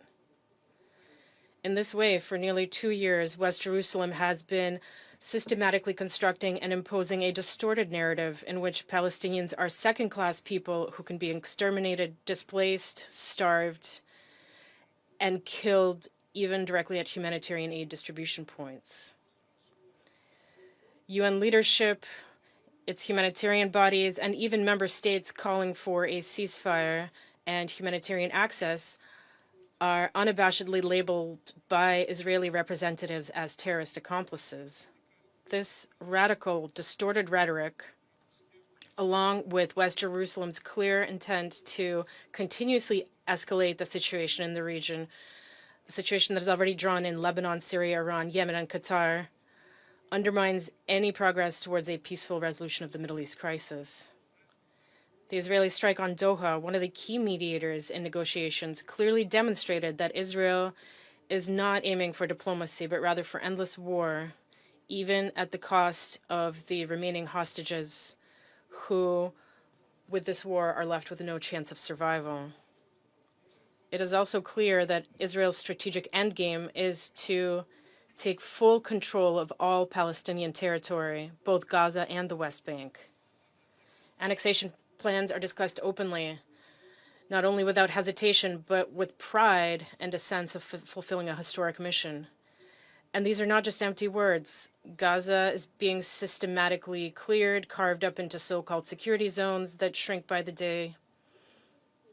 The West Bank is being built up with new Israeli settlements, and fanatical settlers, in the world's worst traditions of the colonialism of past centuries, abuse the Palestinian population and drive them from their homelands as the authorities stand by and do nothing. An aggressive settlement policy is being actively implemented, one where Palestinians are at best relegated to the role of ghetto residents and at worst to exiles. Mr. President, this picture of horrifying injustice, violence, and trampling of human dignity unfolding in the occupied Palestinian territory is a call to action. This is what hundreds of thousands of people around the world are demanding from us in the street: an end to the senseless bloodshed in Gaza and the liberation of Palestine. This is also what Israeli hostages and their families are demanding as they protest in Tel Aviv, Jerusalem, and other cities, calling for a comprehensive deal to release prisoners and end the fighting. No one wants war, not ordinary Palestinians nor ordinary Israelis. This heartfelt plea was voiced by Israeli citizen Galit Dan, whose daughter and mother were killed on October 7th. She said, "I don't want revenge. I want hope in the name of those who have lost everything and those who can still be saved. Please stop the war." End of quote. Mr. President, we believe in the power of multilateral diplomacy. Although it has not always succeeded, over the 80 years of the UN's existence, it has been thanks to this diplomacy that the planet has avoided a third world war. We are confident that it can also help resolve the long-standing Middle East crisis. This requires the collective will of the international community, expressed not only in declarations from high rostrums, but in concrete actions. We strongly urge our American colleagues to cast aside their rigid positions and engage in the real efforts that the UN Security Council must undertake in accordance with its mandate to maintain international peace and security. This will only benefit your closest ally, whose security cannot be ensured by force alone. The fact that such an approach is a dead end has been proven by decades of the Israeli-Palestinian conflict. It is time to recognize that only a diplomatic settlement of the Palestinian issue based on the two-state solution can guarantee lasting peace in the Middle East, security for Israeli citizens, and the just aspirations of the Palestinian people for their own state. Otherwise, endless and senseless bloodshed will continue, claiming ever more civilian lives, sowing discord between new generations of Arabs and Israelis, and destroying any prospects that they might one day coexist peacefully and develop freely. This must not be allowed. We trust that other reasonable members of the international community share this view. We stand ready to work with them to finally make a peaceful and prosperous Middle East a reality. This is a historic responsibility of the UN, its Security Council, and each and every one of us. We urge that it be fulfilled. Thank you.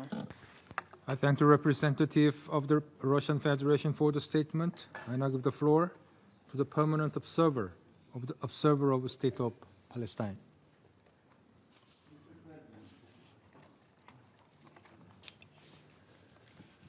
Allow me at the outset to thank the Korean presidency of the Security Council for convening this important meeting, and to thank the OIC countries, members of the Council, for requesting this meeting to highlight the horrific situation in Gaza as world leaders meet here in New York.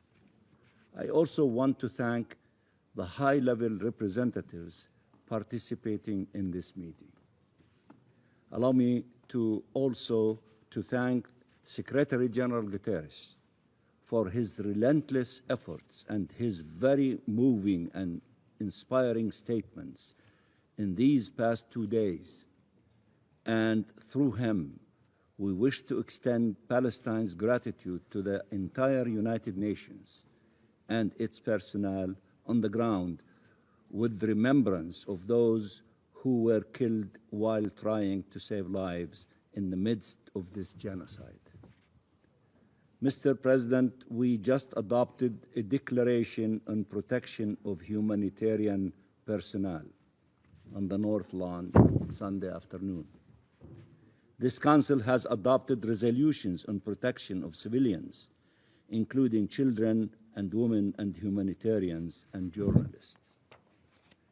In Gaza, not only do they not benefit from protection, they are primary targets of the Israeli onslaught. Mr. President, the Palestinian people have suffered from the denial of their existence for decades. Now they are being confronted yet again with an attempt to destroy our nation altogether. Recognition of the State of Palestine is an affirmation that the world rejects such denial, rejects the attempts at our destruction, and supports our right to existence, our right to self-determination. And that is not a gift, this is a right, and the Palestinian people have been struggling for almost 100 years for the attainment of such a right. It was not born recently. It is also a clear indication that the international community refuses to abandon the rule of international law and refuses to abandon the two-state solution, the only path to regional peace and security. This recognition is not taking place in a vacuum. It is an integral part of the international mobilization to end this horrific war and move towards peace. The New York Declaration, adopted in the General Assembly by the historic high-level international conference co-chaired by Saudi Arabia and France, charts a clear path to the independence and sovereignty of the State of Palestine, living side by side in peace and security with Israel, based on the relevant UN resolutions. And while all eyes were turned towards New York yesterday, as President Macron took to the podium to announce the historic decision to recognize the State of Palestine alongside other countries, including the United Kingdom, all minds and hearts were turned towards Gaza. Ending the genocide in Gaza is the utmost priority, one that can suffer no delay, one that requires resolute action. Only an immediate ceasefire can save lives, the lives of 2 million Palestinians, children, women, and men, the lives of 20 Israeli hostages. The slaughter must stop. The destruction must stop. The occupation-made famine must be brought to an end without delay. Israel must fully withdraw its forces, and the Palestinian people should have freedom and dignity. We support the mediation efforts by the US, Egypt, and Qatar, and condemn yet again the Israeli strike on the territory of Qatar, a key mediator as it was convening a meeting to advance a ceasefire agreement and this never-ending regional escalation. Mr. President, nothing justifies delaying such a ceasefire that is the only way to stop the bloodshed, release the hostages and prisoners and human remains, and allow unhindered humanitarian access. We need decisive actions to deter the prolongation and escalation of this war, and we thank the countries who have undertaken such measures. The Council has a sacred mandate in this regard that it has been prevented from honoring. I thank Algeria and the E10 for relentless efforts and for putting forward last week a draft resolution to yet again pursue such an immediate and unconditional ceasefire, and I thank the 14 members of this Council who supported such a draft resolution that was blocked by a veto. Mr. President, the New York Declaration foresees the deployment of an international stabilization mission upon invitation by Palestine and mandated by the Security Council to protect the Palestinian people, uphold the ceasefire, support the Palestinian National Authority security forces, and provide security guarantees to all. This must be supported. The Gaza Strip must be reunified with the West Bank under the Palestinian Authority as reaffirmed repeatedly by this Council. We call for your support to our policy of one Palestinian state, one Palestinian government, one law, and one gun. The Arab OIC reconstruction plan must be implemented without delay. Our people urgently need recovery, need food, water, medicine, and care, need shelter, need healing. We are ready to work with the international community, with the United Nations, leading humanitarian efforts, including UNRWA, to make this happen. We are ready to work with the US administration. Our President reiterated that yesterday in the General Assembly, and I will not react to the falsification of our record by the new PR, the new ambassador of the United States. We will work with this administration, with Saudi Arabia, and regional actors, France and international partners, and the members of this Council to advance these goals for peace. Mr. President, Palestinians are not lesser beings. We are entitled to life and liberty and dignity. The horrors inflicted by Israel upon our people in Gaza can have no justification. Colonization and occupation have no justification.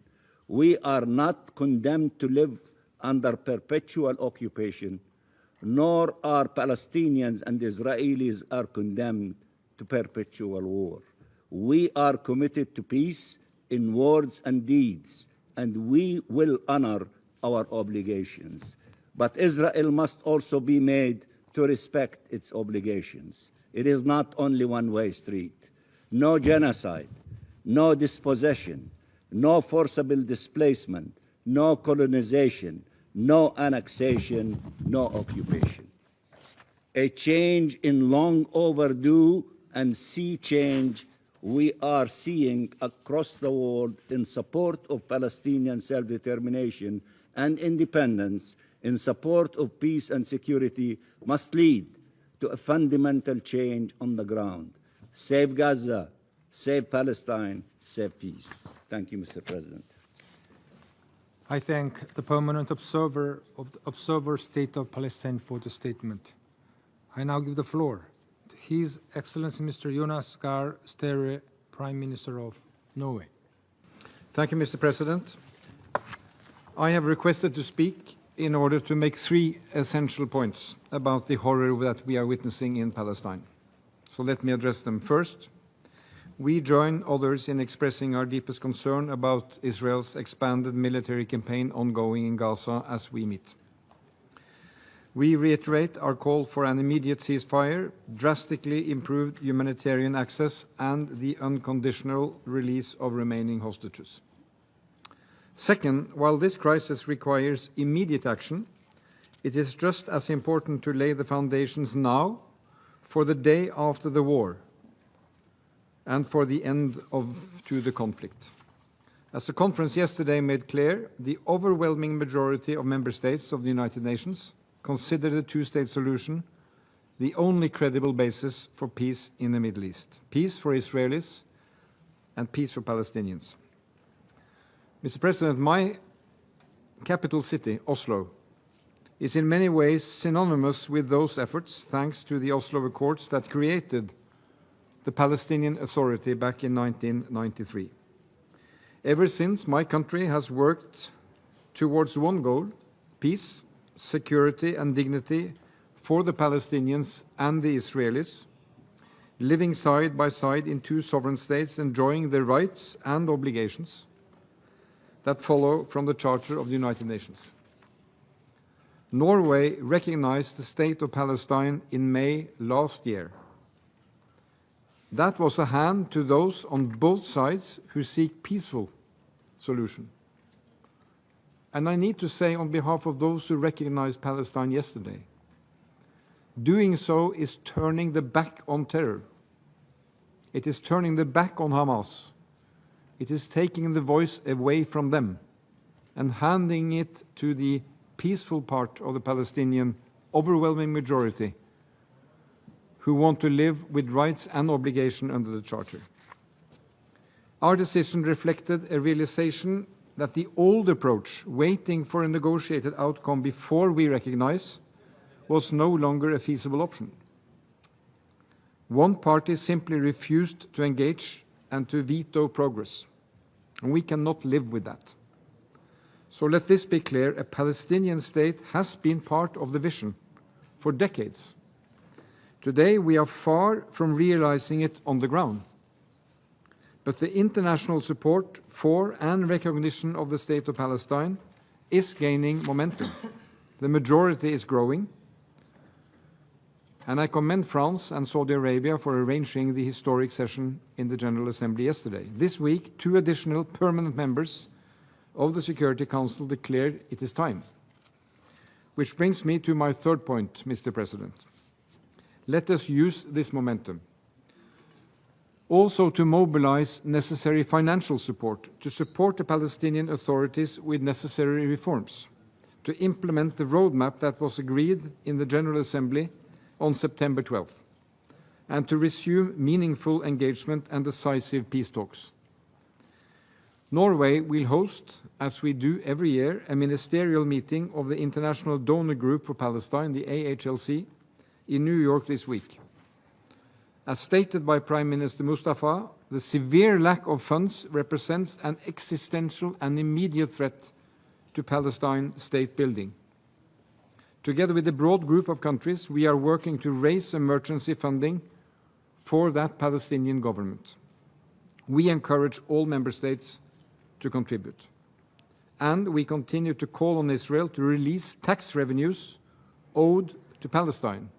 This is Palestinian value creation being held and kept away, and that has to end.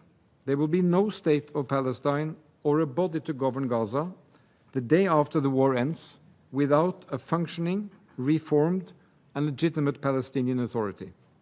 That is critical for peace and security in the region, including for Israel, Mr. President. I thank you.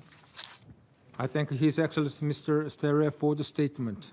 I now give the floor to His Highness Sheikh Sabah Al-Khaled Al-Hamad Al-Mubarak Al-Sabah, the Crown Prince of the State of Kuwait. Thank you, Mr. President. In the name of God, the merciful, the compassionate, I have the honor to deliver this statement on behalf of the GCC member states, which are the Kingdom of Saudi Arabia, the United Arab Emirates, the Kingdom of Bahrain, the Sultanate of Oman, the State of Qatar, and my country, the State of Kuwait.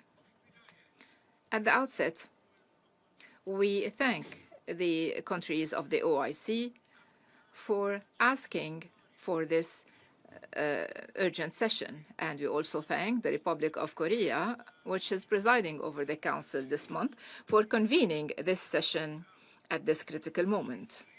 Mr. President, we are meeting today while the tragedy in Gaza has been going on for more than 2 years. The brave and defenseless Palestinian people are facing an unfair blockade, huge devastation. They have lost thousands of innocent civilians, the numbers of which have exceeded 60,000 martyrs, mostly women and children. What is happening is the Gaza Strip is the living example of genocide and ethnic cleansing. It is a bleeding wound in the conscience of humanity that cannot be left unanswered. We have been following with great concern the recent military escalation, and we strongly condemn the Israeli attacks against the brotherly state of Qatar. And we unambiguously affirm that any violation of the security of any Gulf state is an attack against all the GCC countries. Our security is one, our stance is one, and our destiny is one. Mr. President, just and lasting peace in our region cannot prevail unless through the two-state solution based on the resolutions of the international legitimacy and mostly the Security Council resolutions and the Arab Peace Initiative. This is the only path to end occupation and to guarantee the rights of the Palestinian people, the legitimate rights of the Palestinian people, and the establishment of their independent state along the borders of 1967 with East Jerusalem as its capital. I warn against attempts to undermine this solution or bypass it through the policies of settlement, displacement, and imposing a fait accompli. The international community, and particularly the Security Council, are requested to shoulder all their responsibilities to prevent the ongoing violations and to guarantee the accountability of the perpetrators and to guarantee that the Palestinian people can exercise their inalienable right to self-determination. In this context, we welcome the recognition by some countries of the State of Palestine yesterday in the high-level international conference on the peaceful settlement of the question of Palestine and the implementation of the two-state solution. These are welcomed and courageous actions that are in line with international law and in line with rights. In conclusion, the GCC member states reaffirm their steadfast solidarity with the Palestinian people. We stand by all countries that are being aggressed, and at the same time we would like to emphasize that these crimes are not only against the Palestinians, they present a threat to regional and international security.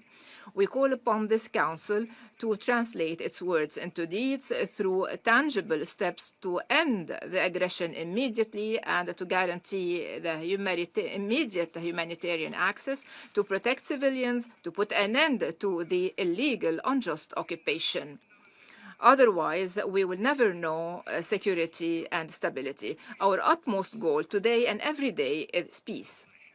The blood of the Palestinian people have been shed enough, and the soul of innocents have been killed. We cannot remain silent anymore, and it is up to the international community to shoulder this responsibility and to chart a course conducive to the two-state solution. May the peace of God be upon you. I thank His Highness Sheikh Al-Sabah for the statement. I now give the floor to His Excellency Mr. Ahmed Abulgate, Secretary General of the League of Arab States. Mr. President, it has become clear that the Israeli war machine cannot be stopped with appeals alone. The leaders of occupation, intoxicated by racist illusions and religious extremism and extremist nationalism, have been stripped from all humanity and morality. What is required is strict punitive measures that convey the right message, which is that the world today does not accept that genocide be part of its vocabulary. We deeply regret the failure of this Council, time and again, and most recently, a few days ago, to put an end to the genocidal war waged by Israel on Gaza. This war that has lost even its military logic, if it ever had such a logic. The use by a permanent member of the Security Council of the veto right for the sixth time to prevent the adoption of a resolution that puts an immediate end to war emboldens the leaders of the occupation to continue perpetrating crimes and horrors indefinitely. What Gaza is witnessing is unprecedented in its barbarity and brutality. But its objectives are now clear. The goal is to erase the Palestinian community from existence and to displace the population outside the Strip after rendering the place uninhabitable. I say clearly that yielding to this plan, to this brutal and insane plan, deprives this Council of much of its legitimacy. It undermines its role in preserving international peace and security. What is happening in Gaza will not remain confined in Gaza, and the plan carried out by Israel relentlessly to reoccupy the Gaza Strip and to displace its inhabitants will destabilize security in the entire region. It will expand the circle of conflict, and it will create ongoing hotspots of tension and violence. It is time for this Council to make the right decision, morally and practically, to end this war that has entered the realm of madness and which has no logic anymore except blind revenge against 2 million Palestinians, most of whom are women and children. Let us end this war today. Let us start immediately to rebuild Gaza. Let us return the children of Gaza who have been out of school for 2 years. Let us return them to their deserved childhood. These words are quoted from the Foreign Minister of the UK. Let us return this cause to its true path, which is the two-state solution that has no alternative in order to establish a lasting peace and to end the cycles of violence. Violence will recur inevitably in the future if the logic of blind revenge prevails, a revenge that is racially motivated. We say loudly, Mr. President, enough. End the bloodshed and the killing that have stained our collective humanity. This is the responsibility of this Council before history. Thank you. I thank His Excellency Mr. Abdelgate for the statement. I now give the floor to Her Excellency Ms. Kaja Kallas, High Representative of the European Union for Foreign Affairs and Security Policy and Vice President of the European Commission. Dear President, Excellencies, if a military solution were possible in Gaza, Israel's war on Hamas would already be over and the hostages would have been released. Instead, the war continues and the famine has set in, a famine that was avoidable had aid been let in. We have a collective responsibility to change this situation. And so I repeat here the calls for an immediate ceasefire, the release of all hostages, and humanitarian aid into Gaza at scale. Europe has been the most active global actor in Gaza. We are the largest humanitarian donor. We have helped the Palestinians more than any other. We negotiated with the Israeli government a humanitarian understanding with specific benchmarks. Since then, more trucks have entered Gaza, more aid was delivered, the Jordanian and Egyptian routes were reopened, and repairs to critical infrastructure were carried out. In August, a ship carrying 1,200 tons of aid departed from Limassol, Cyprus. Further shipments will continue. But we all know it's not enough. That is why the European Union is pulling other levers to try and push the Israeli government to change its course of action. We recently proposed sanctions on extremist ministers in the Israeli government, sanctions on violent settlers in the West Bank and entities supporting their impunity, additional sanctions on Hamas terrorists, and the suspension of trade concessions with Israel. This is a message to current Israeli government: change course and address the humanitarian suffering. In addition, another fundamental question hangs over us: how to square Israel's legitimate right to live in safety and security with the future Palestinian state. We have always believed that there is one answer: two states side by side. As we saw during yesterday's conference, the weight of the world is behind the two-state solution. The European Union has worked hard to make this possible. The European Union is also the leading supporter of the Palestinian Authority. We will provide €1.6 billion over the next 3 years. We also kept Palestinian institutions functioning during this war, including education. We have now launched a forum to finance the future for the Palestinian people, the Palestine Donor Forum. And the Global Alliance remains the best mechanism for the discussions on how to turn commitments into actions. There must be a turning point in this war, and it cannot be in the expense of either the viability of a Palestinian state or the legitimate concerns of Israel. We have the power to change the course of this conflict, to see the release of remaining hostages, to prevent further civilian suffering, and see an end to this war. Thank you. Her Excellency Ms. Kallas for the statement. I now give the floor to His Excellency Mr. Nu Ilmaz, Deputy Minister for Foreign Affairs of Turkey. Thank you, Mr. President. I am delivering this statement on behalf of Foreign Minister Hakan Fidan. Mr. President, I have the honor to deliver this statement on behalf of the member states belonging to the Organization of Islamic Cooperation in my capacity as the chair of the group. Mr. President, let me express our appreciation to you for convening this meeting, which is taking place at a very auspicious occasion of the 80th annual session of the UN General Assembly.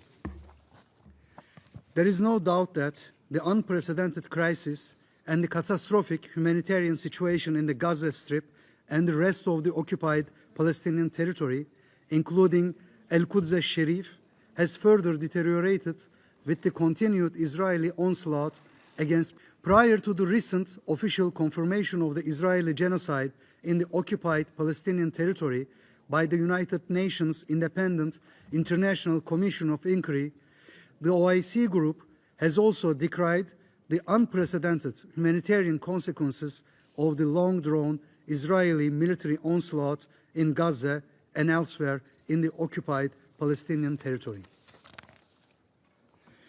It has also invited the attention of this hallowed council to the dangerous escalation of the war crimes and crimes against humanity perpetrated by the Israeli occupying power against the Palestinian people through the systematic targeting of civilians and civilian infrastructure, including the siege on, disruption of, and attack on food supply chains, water and medical facilities, among others.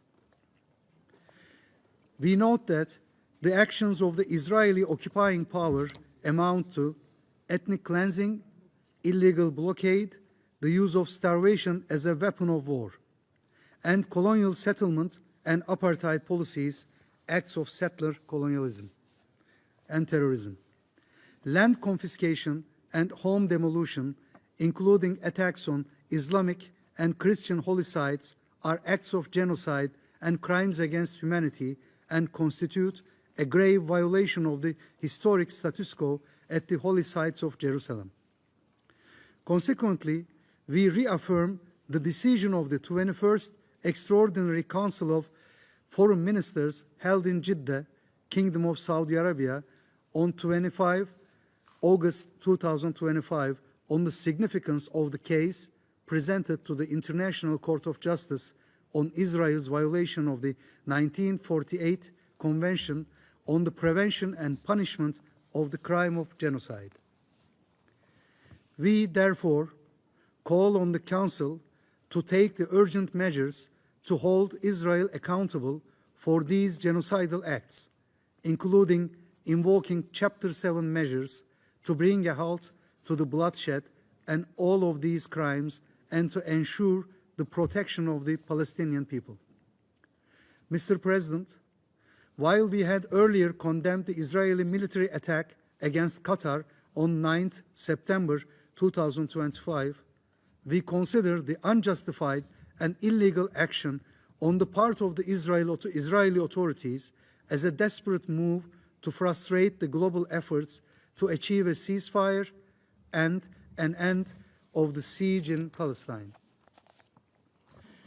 We commend the declaration by Qatar on the continuation of its mediation efforts, along with Egypt, towards securing a permanent, immediate, and unconditional ceasefire and an end to the war in Gaza. Consequently, we support the urgent implementation of the Arab OIC reconstruction plan to allow for early recovery and reconstruction in the Gaza Strip, while rejecting forced displacement and ensuring that the Palestinian people remain in their land, and we encourage all member states to participate actively in the international conference in Cairo aimed at mobilizing political and financial support for the plan.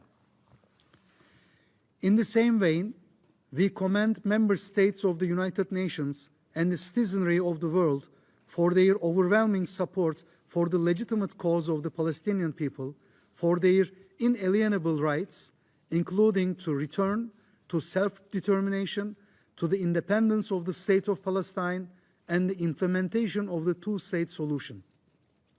To this end, we hail the recent adoption of the New York Declaration on the peaceful settlement of the question of Palestine and the implementation of the two-state solution through an overwhelming vote at the General Assembly on 12 September 2025, and commend actions by many states towards the recognition of the State of Palestine and bringing an end to this illegal occupation and ensuring the realization of the inalienable rights of the Palestinian people and the achievement of a just and lasting solution.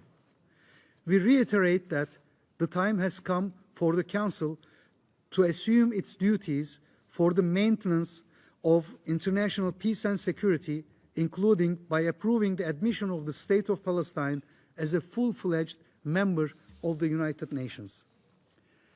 We reiterate that the pathway to the resolution of the prolonged and historic injustice is the restoration of the inalienable rights of the Palestinian people to their national homeland, the implementation of the ICJ advisory opinion, as well as the relevant UN resolutions on question of Palestine and the implementation of the two-state solution. That is the key to peace and security in the Middle East and in our world. I thank you all. I thank His Excellency Mr. Yilmaz for the statement. I now give the floor to the representative of Egypt. Thank you very much. Your Excellency, the President of the Security Council, the members of the Security Council, we would like to welcome the briefing of the Secretary General today before the Council. We would like to express our gratitude to his tireless efforts to bring peace in the region.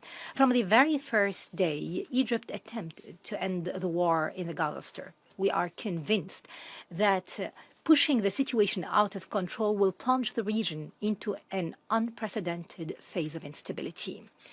The days have proved that our theory was correct.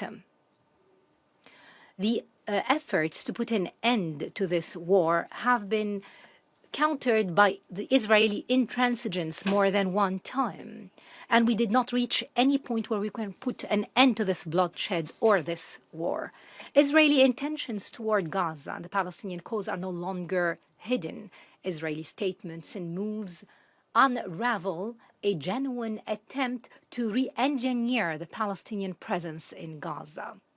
This includes the displacement of a large portion of the population through military operations, starvation, and the elimination of livelihood in Gaza.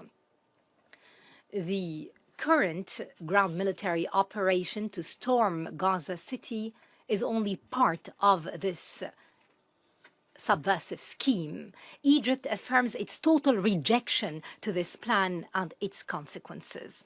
Such measures lack any legal or moral basis. It threatens the peace that has existed for almost 5 decades in a way unimaginable as to its effects on all the countries of the region. Mr. President, the humanitarian situation in the Gaza Strip has reached catastrophic stages. This is due to the numerous obstacles placed by Israel to impede the entry of aid, impede the work of UNRWA and other UN and humanitarian organizations working inside the Strip. These measures led to an unprecedented tragic situation. It pushed the people of Gaza towards the brink of famine. The findings of the report of the United Nations International Independent Commission of Inquiry were conclusive. It confirmed that Israel committed genocide. They proved that its material and moral elements against civilians were definitely committed in the Gaza Strip.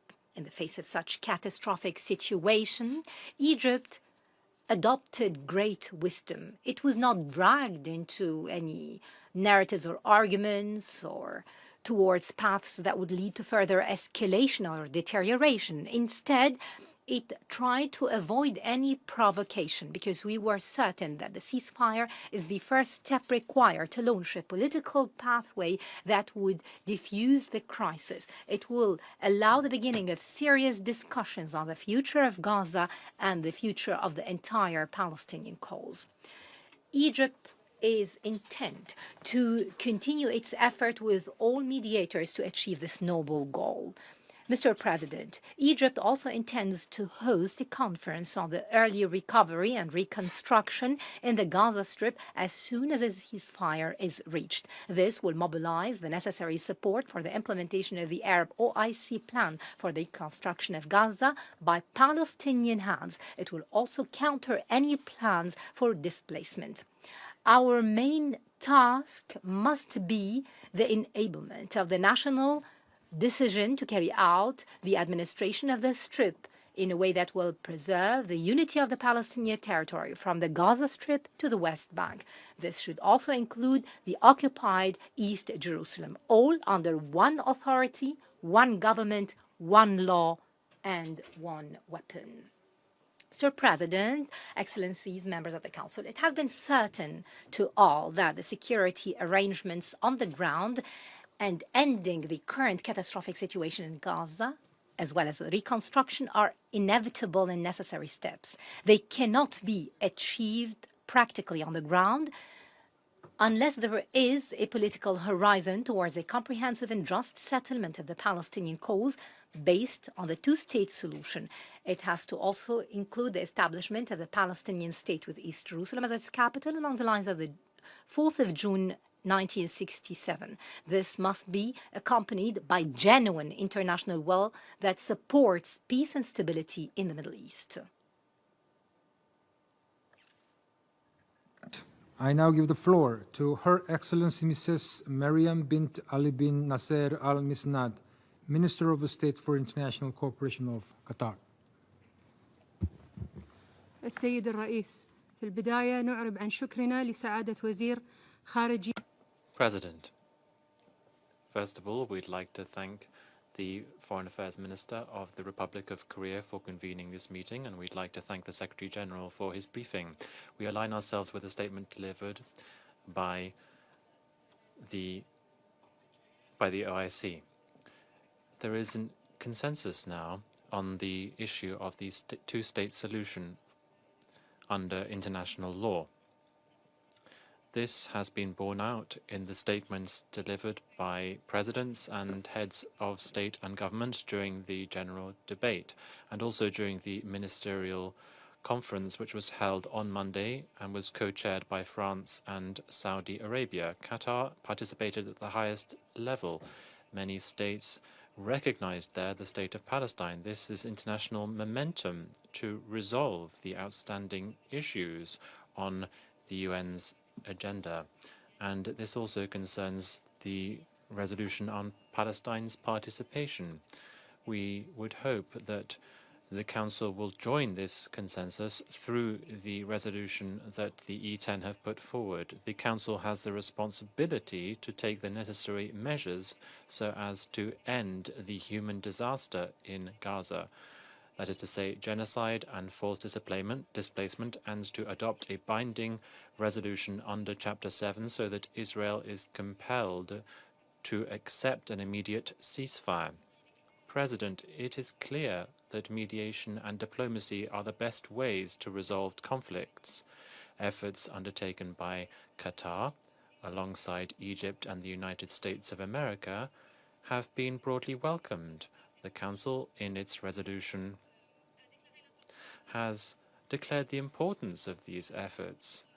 However, these efforts have been thwarted by Israel's attack on a residential zone in Doha in Qatar, where civilians lived, civilians and expatriates.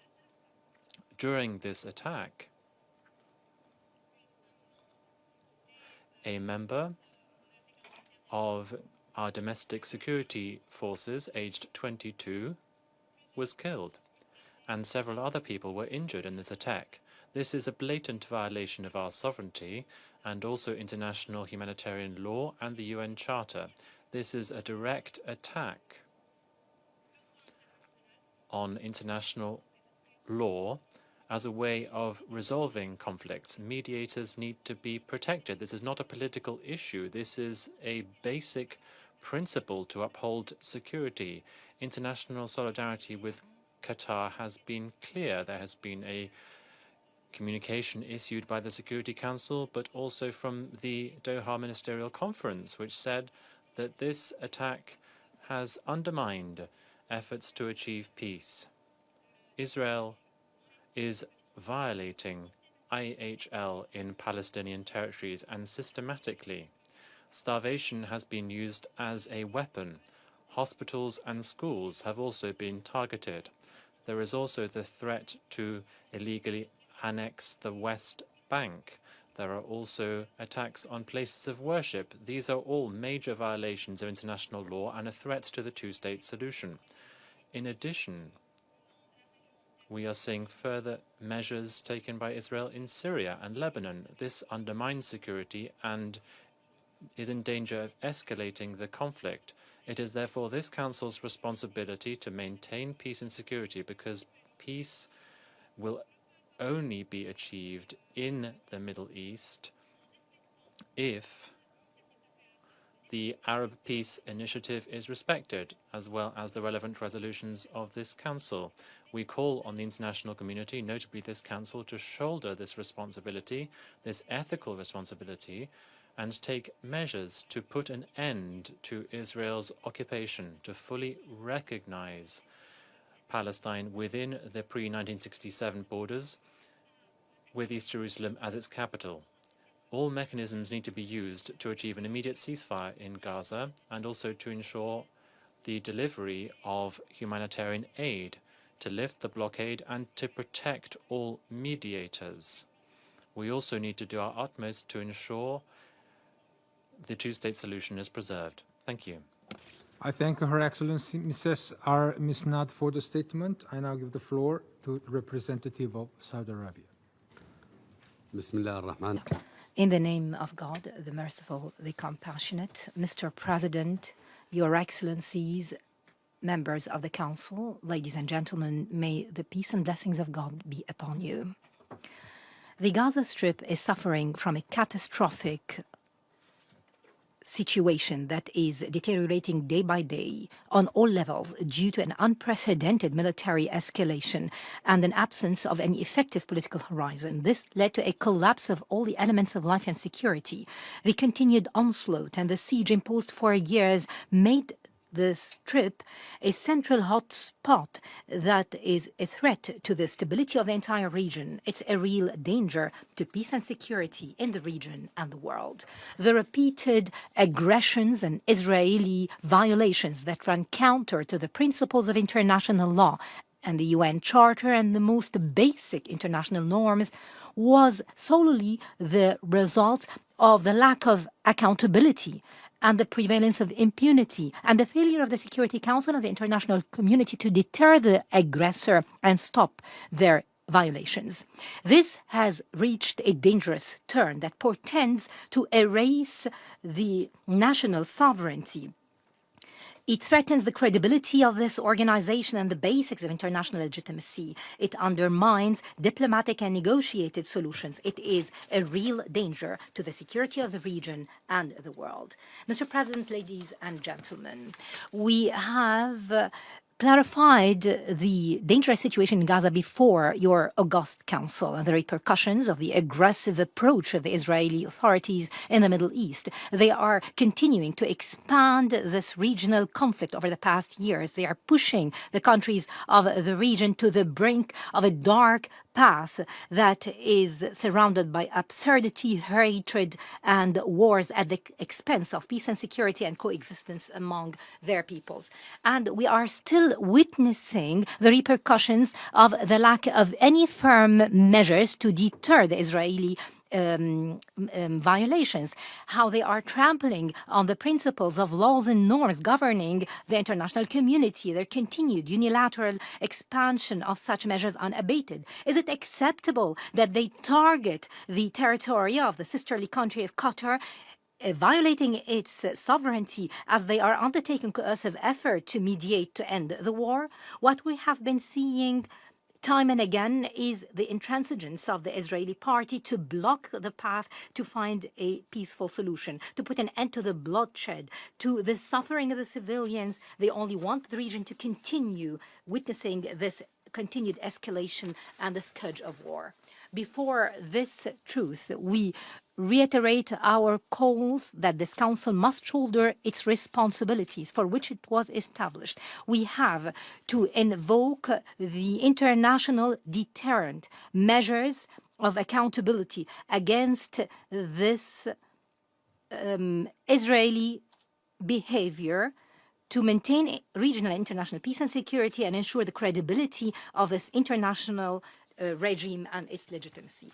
The serious and immediate international move is a necessity that cannot be delayed. We have to put an end to this aggression and this siege. We have to pave the way for comprehensive and just peace. This will come through the implementation of the two-state solution and the establishment of an independent Palestinian state along the lines of 1967 with East Jerusalem as its capital.